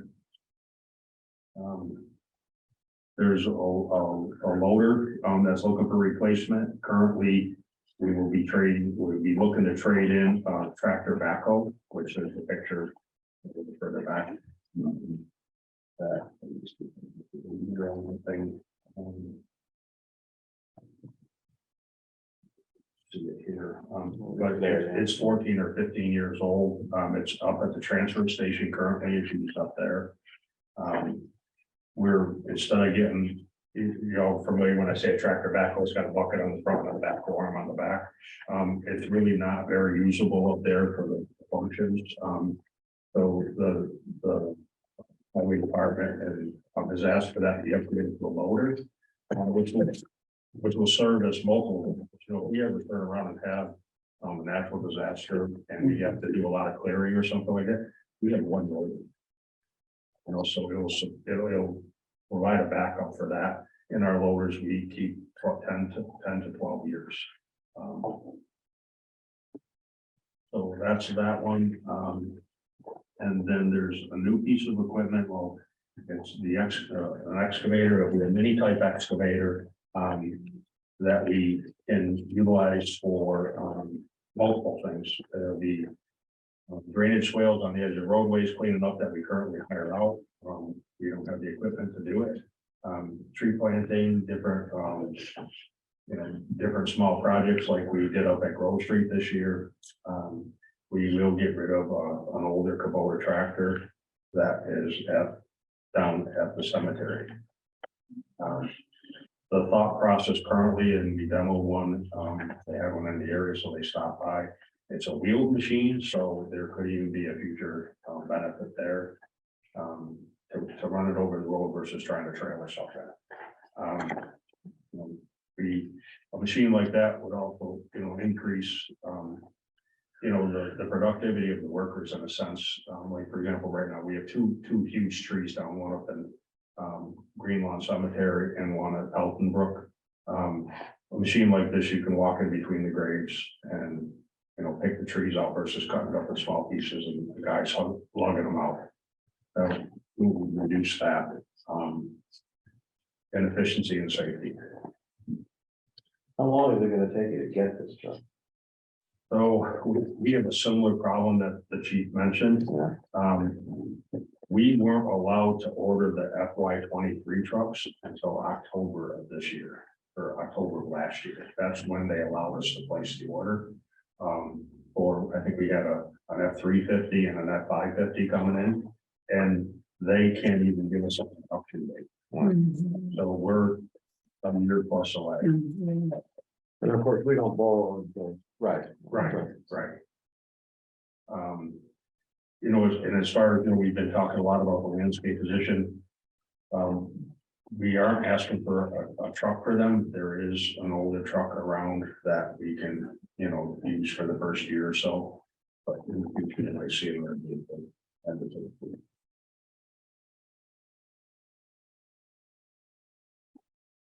Questions? The replacement cycle that you're working on, the 6-year and the 8-year. Have those changed over time? Vehicles can last longer these days. Is what I've heard. I've only been here Yeah, a little bit, but talking with the guys, the smaller trucks, an 8-year cycle, like the 450 that we're replacing now. It wouldn't have hurt it to do it last year. We did a lot of work on it this past year, patching rot holes and stuff like that to get it through the year. And it's a key truck for our plowing and sanding operation too. Most of our trucks we buy with an all-season body on them, so they can be used for sanders and spreaders in the winter and, for regular highway winter. Phil, the Public Works in particular is looking at the out years of the 5-year capital plan and reevaluating what vehicles should be coming up. We have a good proposal for you for FY24, but 25 forward, they're going to be looking at those sorts of cycles and how they're being used and how quickly we can get replacements and those sorts of things. So if you look at the 5-year plan, which I think is in tab 8, you'll see on the vehicle tab, we're just sort of holding those in abeyance the out years because we're not sure what those cycles look like. So Joe and his crews are going to look at that. Okay. And I think you all seen our vehicles around town. They do take good care of them. They make them last after the storms. The next day they scrub them down and make sure.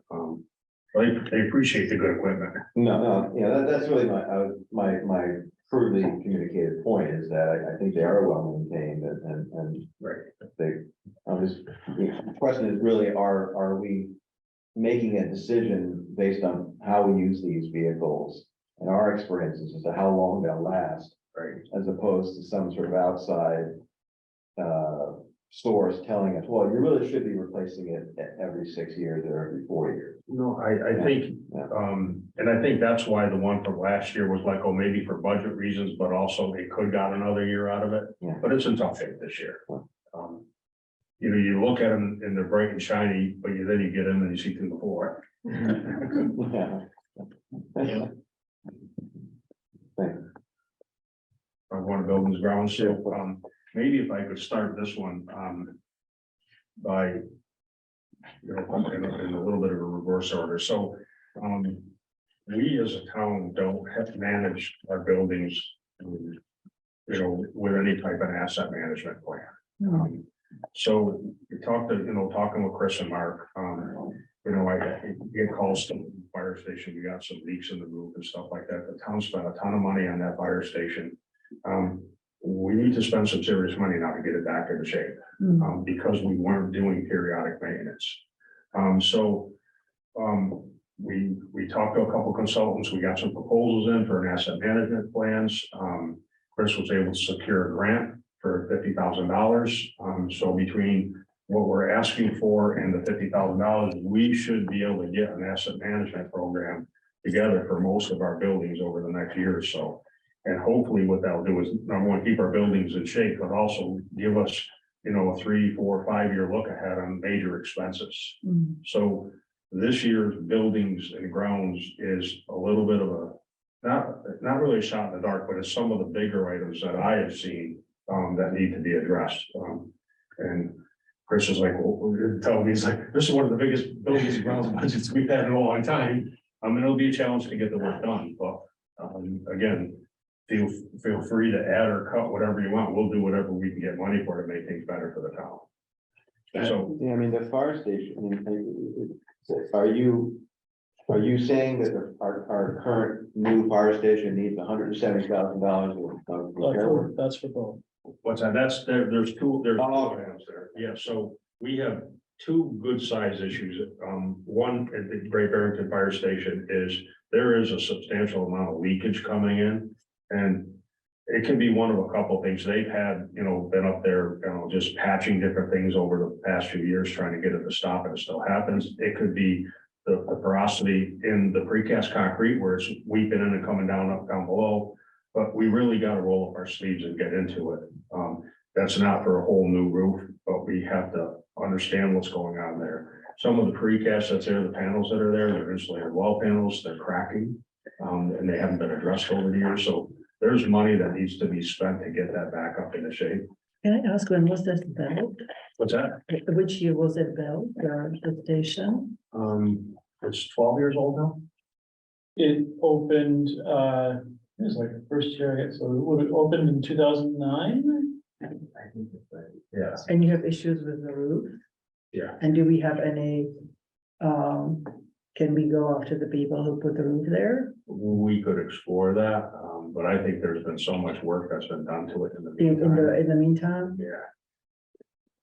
But it's the thing is, we don't want to do this, and again, just taking a sidestep away from the town, I would see this in my previous career, building parking garages. You'd have a hospital build a parking garage, they'd spend $7 million building a parking garage, and 2 years later, they're putting $500,000 in it because they didn't maintain it. So, and that's not the case in this town. Is not that we don't have the money, it's we just need a program to do it. So that's what we're, sorry. No, go ahead then. So that's what I'm trying to do, and that's kind of why you see the thing you're seeing here. Well, I voiced my personal displeasure with that. If I remember correctly, I think we paid $10 million for the fire department, which could have probably been done in this town for probably about 6. So I'm not happy to hear that we're doing work on a fire roof that cost Great Barrington and myself $10 million. I'm not happy. Well, what are we gonna do, just let it leak? That's not the point, Steve. That's the point is, I think something went wrong. I think we spent too much money. I'm just giving you my personal. Yeah, opinion. no. I'm not saying that we shouldn't spend the money, but of course we should. We have to. Yeah, But exactly. my personal opinion is we spent too much money and it should not be in disrepair now. What I'm looking to do to address that, so we aren't faced with this in the future, is if we create this asset management program like we have for our parks, like we have for our roads, and take out the higher priority items per building. It's gonna take us a few years to catch up, but we won't have that displeasure. We'll have a maintenance program. Your roof in your house starts leaking, you fix it. Oh, absolutely. I'm not saying that. I hope you're hearing it. I agree with, of course, we cannot leave it undone. Again, we spent too much money in my view. As Joe said, as we started developing the budget, and we looked at the scope of the work that had to be done, we sort of said, we can't propose this unless we have an asset management plan in place that we know we need to be addressing these major building systems, roofing systems, whatever it is. So along with this large price tag will come a system for hopefully getting ahead of those big ticket items like that. Also speaks to the fact that, I'll speak for the school district, we have 3 buildings. We have 1 person in charge of facilities. We have more than 3 buildings here, and we have 1 person in charge of facilities and everything else. And that's why I'm not making excuses why it didn't happen, but again, we need to have oversight over it. We need an asset management plan, and we need to catch up, and then we won't have this problem. It's unfortunate that it's showing up here, but let's do it and get it fixed. I think Garfield agrees. I understand what he's saying. Yeah. So can you just go over each one of those and briefly state, like the fire station, what is it? We understand that the need to catch up now. If I can just mention, the chief is back from his call and he has hand up if you want to. Yeah. You may have some input on the fire station concerns that you have. Chief Berger, go right ahead. Yeah, I just like to speak in favor of this. I think there has not been a plan or a way to maintain buildings in this town. It has been an extreme frustration of mine for 10 years or 11 years almost as chief. There are problems with the Housatonic station that I first tried getting fixed 11 years ago. And now that I'm leaving after 11 years, they still haven't been addressed. There are issues with the Great Barrington station, which is now 14 years old. Any 14-year-old building needs maintenance done to it. And things that I have tried to get done for years have not gotten done. Again, it's been a huge frustration. This is extremely important for the longevity of our buildings and honestly saving money long term if you don't maintain things. So I very much appreciate Joe and Mark and Chris getting this in the budget. I think it has to be a priority. With regards to the firehouse, I'm more than happy if anybody wants to come and talk to me. I can explain you what the fire department does, what the station's used for, and that kind of stuff. But people don't come and talk to me, so they wouldn't know what the fire department does. Thank you, Chief. Joe, just wanted to go through, finish the fire station, what we're doing in Housatonic. So the issue in Housatonic is we have, you have the old original building, the brick part, and then you have the addition. There's a water issue coming in from the tracks out back. So it drops down, it comes right in the hatchway, it's going in the building. There's been mold issues and stuff like that. So we need to correct that. We need to excavate that, put some drainage in there, put it into the drain system. So those are really the two projects. As far as the spending the money on the Great Barrington station, my thought process is right out of the gate, let's turn around and pick the fire station and town hall as far as the first buildings that get done in the asset management program. Because next year, I think we have an allocation placed in there for some windows in town hall. So, let's look at what else the major impacts of town hall. And that will really tell us exactly where and how to spend money. So moving on to the cemeteries. The 40,000 there is, correct me if I'm wrong, Chris, it's the Brown Mausoleum, which we have $20,000 approved from the CPA, as long as we approve town ownership. The courthouse, there is a water issue over there. If any of you ever been there, and many of us been there when it was a school, but downstairs in the old gymnasium, they got the cells and everything down there. There's water seeping through the building into the office space in the cell area. So we need to excavate outside, put drainage in and clean that up there. DPW buildings, let's see here.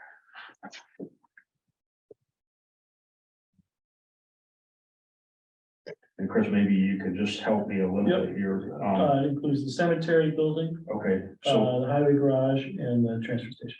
okay, so so we'll start with the cemetery buildings. We have 2 buildings down in the cemetery department and the buildings around the department down in Elmwood. they're older buildings, so pretty much dilapidated. So there's $50,000 in there actually to perform a little bit of a study and evaluation on it to see if, in what, and how much it would cost to upgrade it, improve it, or replace it. So that's that portion of it. The other piece of it is the highway garage. Right now, we have a quote for around $35,000 to put a fire alarm system in there. We have no fire alarm system in our highway garage. If we had a fire there, by the time the chief would get there with the fuel and the trucks, we would lose our entire fleet, which I think we've seen as some local highway. And they're pretty close to each other. What's that? It's pretty close to the fire station. Yeah, right. Wouldn't take that long. Right. I forget where it was. There's a place over in New York where the highway department was actually manned and it started burning and they still couldn't save anything. And we would lose our entire fleet, $2.5 million, $3 million worth of equipment. And the final piece is a few years back, the town had put in a DPW storage building up at the transfer station for the equipment and different things of that nature. So this money here will help us finish the building as far as putting heat in it, water in it. There's already drainage in it. There's a floor in it. And an oil water separator system. So that makes up what's in the DPW. And hopefully that building in the future, as we look to the next couple weather or winter seasons, we may see some changes. I'm doing a cost analysis now to introducing some liquid de-icing like you see on the highways and in Connecticut, stuff like that. It could save us almost 50% of our salt usage, as well as much more environmentally friendly. So if we implement that, that could be a place to put the mixing tank and the storage tank. And again, we would be able to do some of this pre-planning on normal working hours instead of overtime hours. So again, in time to come, you'll see some of that. So that plays a key role in that building plays a key role in some of that future. We went over the fire stations. Let's see here, the libraries. Chris, what do you got? Mason Portico at 80 and Ramsdale accessibility and weatherization. So the portico is self-explanatory, needs to be really upgraded and replaced. There is even some discussions of someone wanting to donate some time and effort into that. But that's the shell main entrance of Mason. It's likely eligible for Community Preservation Act and Mass Historic grants. Mass Historic is incredibly difficult to get. But we would expect applying for CPA to help out next year. But that's budgeted at 80,000 is the estimate at this point. Yeah. And then the Ramsdale project is asking for additional funds to complete out the front ramp approach system to make the library accessible and deal with some weatherization and other improvements to the shell of the building. Is that in addition to the CPA funding? For Ramsdale? There was no CPA funding for them. No, I don't think there was We funded the initial project last budget season, I think. through the right? capital budget. Through the capital, but It's been funded over the years through the capital, but not through Not through CPA. CPA. there was the. Unless I'm blanking. The initial capital. Not this year. we voted Okay, that time, you mean We- last year. My mistake. We did a little, Project. we did a little CPA funded study at Ramsdale. I think it was the building program and a building needs study to get us eligible for larger state grants for the interior layout and accessibility of the building. This is just getting us to the front door. That must have been in Through previous. the front door, I think, right? Yeah. Through the front That door. must have been in previous years. Yes, it was in previous years, Mitch. Yeah. And the ramp there, that starts springtime, groundbreaking of that? or- Yeah, we actually have the bids back. The low bidder was not eligible. Their decam, they were over their decam limit, so we have to go to second bidder. And between this funding and the other funding, we're hoping we have enough to do it. There's another building that in the years to come is gonna need some, serious work. The roof system was not, they're done too long ago, but it has like, the gutters are basically an integral part of the roof and the drains go down through the walls. And some of them are leaking and causing problems. When you look at the wall, so the librarian looks at it and says, well, you gotta repaint that wall, and the paint doesn't stick to it because it's leaking in the wall, so. We have some problems with that building, but again, well worth putting the time and money in, and we'll pick that up in the asset management program. We talked about libraries, police station, that's simply the HVA system of the police station. What's there is marginally working. It's pretty much past its useful life. I'm waiting for a second proposal now. This will, and it will take and install 2 new air handling systems. What it doesn't address, we have an issue down there, is there's very little to no insulation above the ceiling when it was built originally. Almost looks like maybe some cost savings measures implemented way back, but there's no vapor barrier, there's no real way to do it. So we're still scratching our heads a little bit on it. We have an energy consultant working with us that hopefully can get us some rebate money. And so that's just the HVA system for the police station. What's the mausoleum? Where's that? At Elmwood? Is it that building at Elmwood? It's in Mahawi. Oh, it's at the Mahamis. Yeah. Right by the tracks. Right? Okay. It's the one you see the tarp on the roof right now. Yeah, we threw a tarp on it just to preserve it. And improve the tarp. Can I just make a comment? I just feel like we've been punched in the gut on this. I mean, I'm absolutely shocked. I've been here since 1989. And I'm just absolutely shocked that these numbers are coming out and that HVAC system wasn't done correctly. And we just redid the Mason Library, and we also did some work at the Ramsdale Library, didn't we? Like upgrade The boiler replacement.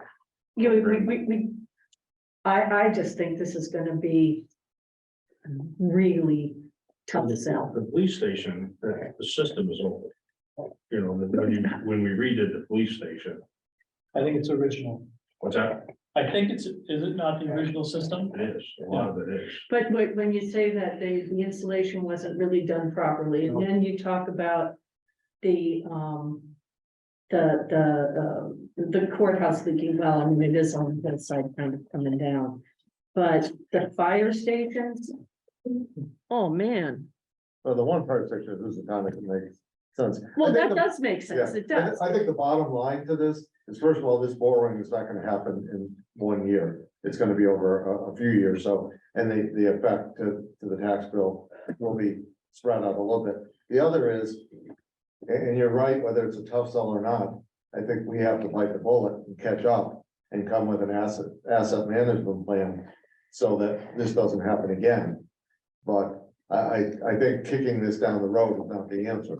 And so, I think once we understand the problem and we get to town meeting, if there is people who are concerned and they have a right to be, I think the bottom line is, yeah, you're right, but doing it in 2 years is gonna not cost 400,000, it's gonna cost 600, and some of these are gonna have more damage and may cost 800, so we might as well just do it. And at least the good part is we have, the only good part is, and I agree with everything you said about it, is that we're going to have a plan, which, yeah, we should have had before, so that this doesn't happen again. It will be in smaller increments. Buildings need work. And, we talk, again, with my other hat on, we talk about the school, we have 2 new buildings. Well, those buildings are 14 years old. Right. And if we didn't do anything over the last 14 years until we paid them off, we'd be in the same situation. You can't just let buildings sit there. Yeah, but we have. Well, we have, so now. Yeah, we gotta pay. so, it comes down to, all the years of. Well, and if I could just throw something in there, we're asking that assistant DPW superintendent coming into this role, as a single, one person and an office administrator here to manage all these people, all these buildings, I can see how things got missed. Okay. You know, you're firefighting all day long, you know, with little problems. Right. I mean, that was my question, because to what the fire chief was saying that he would request in while ago and again, and didn't get done. So was it really a resource issue here that there was just too much work being thrown at this department to really address them? Because it sounds like that he was asking for it way back, and I don't know if everyone knows the history here, but I kind of wonder if some cases, maybe it was not a known problem, right? People were not really paying attention. In his case, he raised it as an issue, but it still was not addressed. And I just want to understand why it was the case so that we don't do that again. I think that's the idea. I'll say this anecdotally, you know, Yeah. everything you say is right. I think it was last summer, the summer before, we had $4 million worth of projects going all at once. If you got $4 million worth of projects, you're not gonna be doing a lot of other things. No, but. No, that's he what I'm said it- saying. He said it, he asked for it. No, but what I'm saying is one person was overseeing $4 million worth of projects and expecting them to also be able to do, you know, put out other fires. I think, Of course, that's the fault. Yeah. Right, yeah, but it was not every year though that. we were- we've been doing this other sort of- projects in the last 4 or 5 years, I can say that. I think what you've been speaking to is that your role has been putting out the fires as they're coming on board. And someone saying that there's an issue at a certain building sort of falls into that group.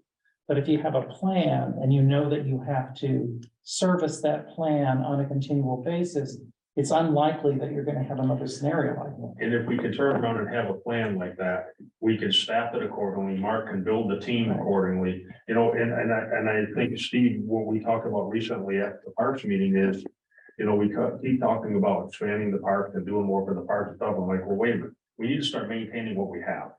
Okay, because, you know, we have the building and grounds group that aren't mowing lawns in the winter, but they're taking care of no heat calls, they're taking care of plug toilets, they're working Right. snow and ice. We did some renovations up at the Housatonic Community Center where we converted a room to a storage room, lockers and stuff like that. It was 80 hours worth of work. And that's a good job they did. It took 3.5 weeks to get 80 hours worth of work in with a staff of 7. Because of all the other things that they get drawn to every day. And so what I mentioned to Stephen and the Parks Commission is, we're looking to expand and do more down at Olympia Meadows and things of that nature. But meanwhile, if we think this Parks group is gonna go down there and fix the roofs of the facade and the sides on these buildings, we're never gonna get it done. Right. Because we don't have the staff. So we've come up with a little bit of a plan to use a small outside contractor. So I think what we're doing is, like, what's upsetting everybody right now is we're addressing that. No, it's shocking. Doing the right thing, but I would just say this, like, for me, I think the plan is a great beginning, and I totally agree with that. You know, that needs to be done. However, you are not gonna, plan doesn't gonna do it. You need to put the resources behind it, Absolutely. right? So that means once the plan is there, the resources we will have to make the decision of, you know, acquiring those resources or hiring or whatever. But otherwise, we will just have a plan. Yep. So it's an investment. And I feel much better that you come to us with this, which is a lot of money, but you also come with a plan to prevent it from continuing. And that's actually 2 things, an asset management plan plus another person to help oversee it. So you have a plan. We can look back and point fingers, but it's not gonna solve the problem. And at least we have a fix to the problem. Yeah, and I guess I would like to say, you know, being a, you know, private sector construction guy, I'd say that just the way that what's bothered me since being involved here is, you know, you get forced into taking the low bids a lot on some of these projects, you know, and yeah, again, being a private sector guy, I could be biased, but I do know that there's different in craftsmanship and pride. And you hear that, you know, like with some of the stuff of heating equipment not working, roofs leaking fast, you know, and even I believe issues with the school when it was first built, you know, and so there is a quality issue that doesn't fall on our guys by any means, but what they're given from the start. And I know that's always been frustrating to me. In that Eric, way, Eric, so it does it's like- fall on our guys, and I'll tell you what, because we have to take a little bit, and we'll have to continue to do that. Right. And as you say, the quality issues, it requires someone to oversee the project, like every minute of every hour to make sure it's being done right. Yeah. Whereas if we were able to hire someone such as Gabriel Electric, Mhm. who may be a few cents higher, but is taking pride in their work. Yeah. You wouldn't have to be there all the time making sure. Right, it's that's, being I done mean, right. it's the low, having to take the low bid thing that bothers me in the beginning, because it always ends up costing more down the road, so. And they're just exactly what you're saying is, you know, we have some beautiful buildings in this town that the town owns, and, you know, everyone's worked their hardest over the years to do the best they can. Yeah. But, you know, you redo something, you know, you redo the police station, put a heating system in, you take the low bidder, you have a heating system.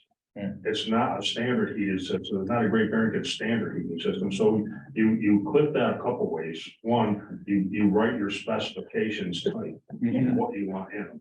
You know, and this is one of the things we're doing, we're evaluating the police station, we're evaluating the Housatonic Community Center heat with a consultant that's costing us nothing. Mhm. But out of it, what they're gonna do is they're gonna turn around and focus on equipment that is similar. Okay, because we have 12 buildings in this town, and we have like a foreman of the Buildings and Grounds Commission that's supposed to be our expert. You know, you can't be an expert in every type of equipment that's out there, Right, yeah. and that's what we're asking this guy to do. Yeah. So we're setting ourselves up for failure, I think you, and that's what we gotta be. Yeah. I think you Agreed. just said it, because the only way you can manage the process is through the specs, through the bidding process. You do, right? And if you do the job there, then whoever is gonna come with that bid has to meet those specs, and Correct. that's how you manage the quality. Are we not Right. mandated by the state to take low bids? The lowest responsible bidder is the language. Yeah. It's how you write the spec that determines who can bid on it and who will be successful. You can spell out That. what you want for the goals. Yes, Joe, maybe one thing to take away from this, and this is obviously be part of your asset management plan, but I think one of the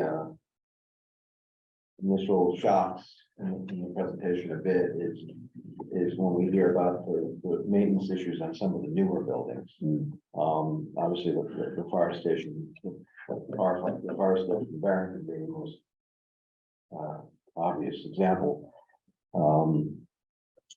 So I would admit, sort of in future presentations and discussions of this, or even the way it's laid out in like the town warrant and the warrant for the town meeting, I think it's important to note, maybe allocate these numbers more, to the specific buildings that differ by age, because I think people will react much, as you clarified, they're gonna react much differently. I would react much differently to the maintenance required in the older Housatonic fire building as opposed to our much more modern, or relatively modern building here just down the street. So I think that's just, the more you can clarify that relationship between the ages of the buildings, I think that would be helpful. I just, another sort of takeaway to me is that we just need to be very cognizant of, sort of adding additional burdens on our old building maintenance responsibilities as a town, and that's, so that's when we start talking about repairs to the old mausoleums in the cemetery, that's, I personally kind of get a little concerned about that. I think that's a complex issue. Can you rephrase that? I'm not sure, I didn't follow you. Yeah, I wasn't very clear. I'm just saying, old buildings require a lot of maintenance. Yeah, So let's always be careful before if we want to add another structure into our list of buildings that we need to maintain. Yeah, and you're right, the mausoleum is really complex. Right. And ownership of that is a problem, and it goes back hundreds of years, and it is complex, it's annoying and taking up a lot of Joe's time when there's other better things to be doing, but Okay. yeah, you're right. Let's move ahead since it's almost 8:30 and. Yeah, so what else has Joe been doing? When they're not doing buildings? Streets and bridges. So when we talk about the workload of public works, I think the relative scale of the street and bridge program versus the building program, even though the building program is massive this year. Streets and bridges continues to be, I think, fair to say, the focus of your work. Yeah, no, that's for sure. We have, 2 phases of bridge or, street work this year. We have an asset management program that is in place, and we're using to evaluate the streets. I guess when, talking about this at one point, you know, in 2023, we did about 10,000 linear feet of roads. And in 2024, we're proposing to do about 8,400 linear feet of road. Given what the town has for 90 miles, it lets us repave our roads every 45 or 46 years, which is not adequate. So I know it's a lot of money, but you know, we do tap whatever resources we can, you know, Chris, with the, and we get, you know, different monies, different places. We have Route 41 coming up, which is millions and millions of dollars. We've already had conversations with the state about getting into their numbered routes program. So it's not that the money doesn't get well spent, it's just, we gotta do it to maintain our infrastructure. This year, the engineering line includes engineering for both bridges and streets and roads and culverts and sidewalks. The street and bridge program includes a group of neighborhood streets in Housatonic, the Hill, kind of Grove Street area in Housatonic. It includes streets off of Stockbridge Road in Great Barrington, like the Commonwealth Ave area, and out the Gidding Street area as well. The sidewalks and paths budget is funded substantially by grants for Lewis and West Avenue, for the Lake Mansfield improvements, which is substantially powered by grant funding. So it's, you know, we're glad to see so much grant funding come in, but there's a lot of work to do this year. The projection for the coming years is even larger because of Route 41 and Main Street South. From the roundabout south to National Grid, those will be major projects. So some of the approaches, you know, like having the engineering money that we have and that you guys have established is a great thing, because it allows us now to be working on projects for the future years and allows us to go out with a bid just in the winter months when contractors are looking for money and pricing is better. And get grants. Right, exactly. So, you know, by having that money, like right now, we're doing a traffic study on Brookside, which is where the temporary Division Street Bridge will eventually go. So when it's ready to push that button, we'll have it engineered, ready to go. You know, and we're also starting to look at, evaluate the next bridge we think, which would be the Division Street East or West. If we can stay ahead and by funding the engineering budget ahead of time like that, we can stay ahead of it. I think we can develop a value. It's hard to measure the value, but we can develop a value there to the town by having things ready. Because what we did this past year up on Berkshire Heights, if you go out to bid in July and then they're paving in August and September and October, we're not really doing ourselves a justice by putting blacktop down that time of year and then with the street going through the winter. You know, not totally completed, you know, the roads aren't on the side, the growth is not established. So you have washouts, we're running out there making it. So this year's approach is a little bit quicker. You know, we have things out to bid right now. I think also in the streets money is, here last year, you guys always did some crack sealing, which is, you know, sealing with the emulsion and the cracks in the streets. That will prolong our roads and streets a little bit. So I added $100,000 back in what you guys were doing before, just to help us preserve our infrastructure as best we can. Parks. What's that? Parks next. Oh, So I guess we'll come in. all right. Before and then Tabby has more details. Going parks improvements, Parks Commission is looking to be focused on Gilmore Park and the Rotary Park, which is basically the Dewey Park. You know, we did a study, there was a study done, public input study and survey that talked about what they wanted in different parks, so we're looking to try to implement some of that. The Parks Commission is gonna do some more neighborhood, try to obtain some more neighborhood input. But basically, tables, benches, trees, and play equipment, things like that for Grove Street and the Dewey Park. McAllister Park, the Wildlife Refuge up at the end of Haley Road, beautiful place. It's getting used more and more. There's people parking on the side of the road. It's kind of, damaging the side of the road. I suggested we enter the park a little bit and put a gravel parking lot in there, fenced off so people don't go any further with the cars. Wasn't very well received with the neighborhood. So I have a couple, a couple of houses would look at it and that had been gone very well. But you guys already started work there, no? What's that? You already started work there. Yeah, So on the parking lot? yeah. No, it just flagged it out. Oh, you just flagged it. I thought it was going So further. that's under the purview of the Conservation Commission. So what we did is when the concept came up, I went out and I put some stakes in, so Oh, the right, Conservation right, yeah. Commission go look at where it would be. Oh, I see. Okay, so it So wasn't going. what I've done since then is I came up with 2 or 3 different options that we could do, and it's in front of the Conservation Commission. I see, okay. But, it is a great place. You go up there over the weekend, there's 10, 12 cars that park on the side of the road. Yeah. Yeah, it seems like there's a lot of resistance on that. What's that? You're gonna get a huge amount of resistance on that, People want to. notably from 2 new homes that were built right there. Right, yeah, right.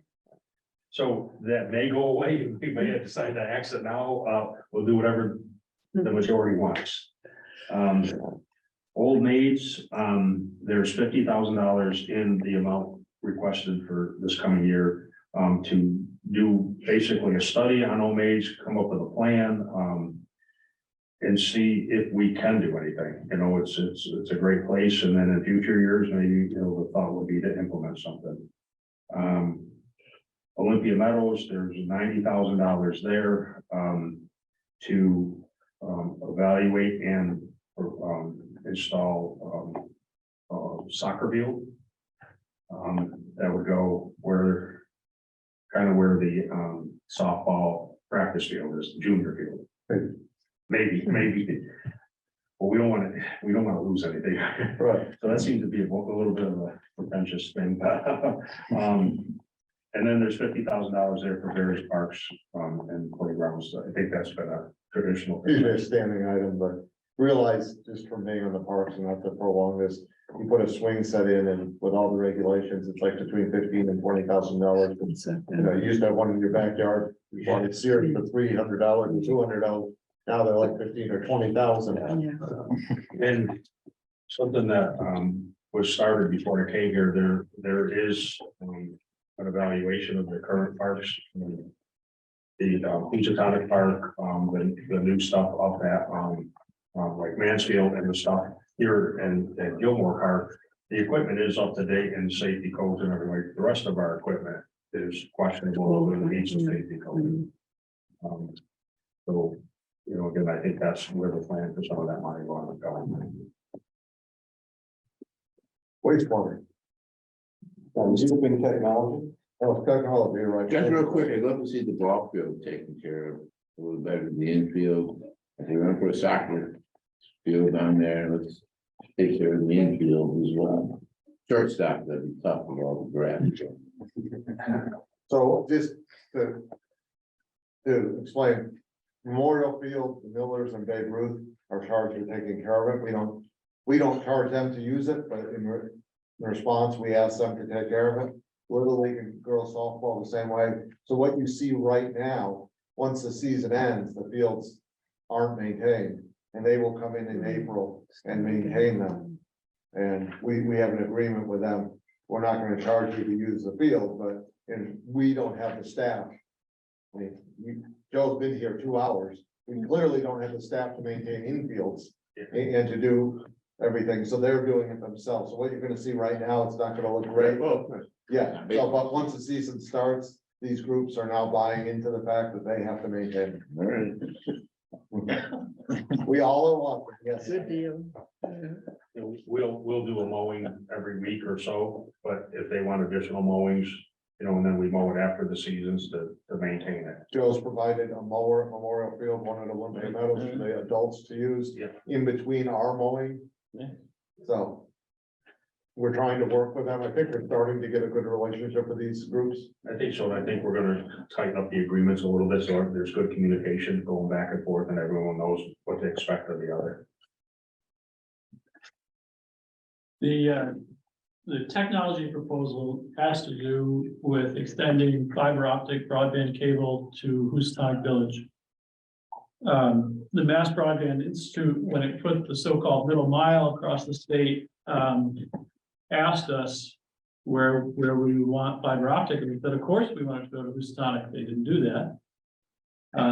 So a few years ago, we were able to repurpose some old communications bond money to pay for the utilities to go out and study the pole route between like Stockbridge Road and the village of Houstonic, to actually look at the utility poles and determine what had to be done in order to string extra cable on those poles. That's called cost of make ready work. And move this line here and move that line there, and oh wait, that pole's not tall enough, we gotta add a pole. So they completed that study, and we have a rough estimate of the cost of $350,000 to make the poles ready to string fiber. And the thought is that we would obviously put out an RFP for somebody to help us with this work and to ultimately actually install that fiber. Possibly partially at our cost in a future year, or partially at that provider's cost, depending on how many customers they could get into the system. None of that is known right now. But in order to even start that work, we think we need to build in this money in the budget. This is one of the select board's priority items. And so that's why you see it in the capital budget proposal this year. And Chris, did you guys look at any broadband grant or the infrastructure bill money that's there? We are, in fact, in a couple of weeks, the state will have fiber optic grant, a grant round opening. So we will certainly throw our hat into the ring for that. It could be pretty substantial grant.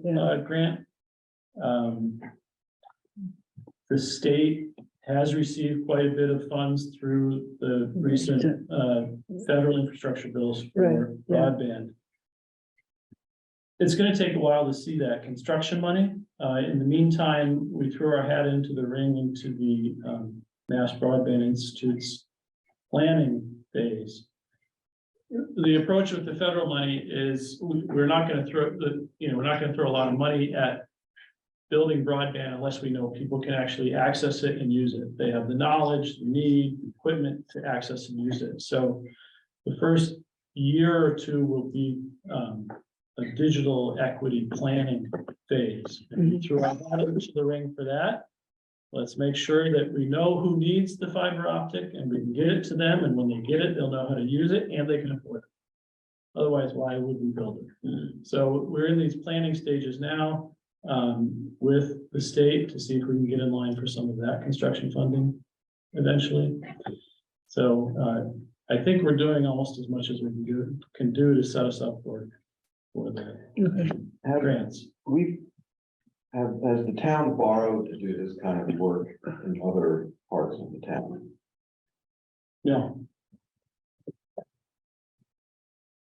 Fiber optic to date in Great Barrington, as I mentioned, the so-called middle mile that was strung, that was kind of the trunk line of the interstate of fiber optic. That brought fiber optic basically down Route 7 and into downtown and serving most of our major facilities. Again, it didn't serve Houstonic, it doesn't serve Ramsdale or the fire station up there. But that trunk line allowed fiber optic providers like Fiber Connect. Fiber Connect or Crocker or some of the others. To offer their own fiber optic services to plug into the middle mile. So that made it possible. And that's what this will do for Housatonic. It'll get the backbone into Housatonic and let people access the services. That's the theory. I'm hearing any other questions, wastewater. The first item, mower, self-explanatory. They have a mower down there. They maintain their own facility. Again, because it's the enterprise fund, so we're looking to replace that. Engineering is for,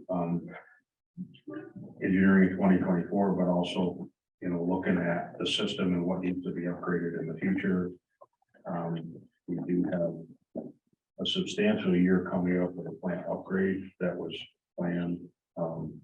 We're trying to identify exactly what the detail of that is, and so that engineering money will be used for that. The collection system improvements is basically the capacity management operation and maintenance program that we'll do every year, and we identify inflows and infiltrations and stuff into the sewer system. You probably see them around the time now. They're doing the first year of that, spraying some of the manholes with epoxy to keep the water from coming in. Is that what they're doing right on? Yep. Okay. Yep, it's an orange epoxy that seals up the manhole, keeps the water from coming in. The study seems to be pointing that the project for that this money will go for in FY 24 will be either some replacement or lining of the sewer line on Christian Hill Road. It seems like that's where the next focus of high infiltration is going from. Christian Hill, yeah. So what I said or no? Any questions? Hey, we're nearing the end. Citizen speak time.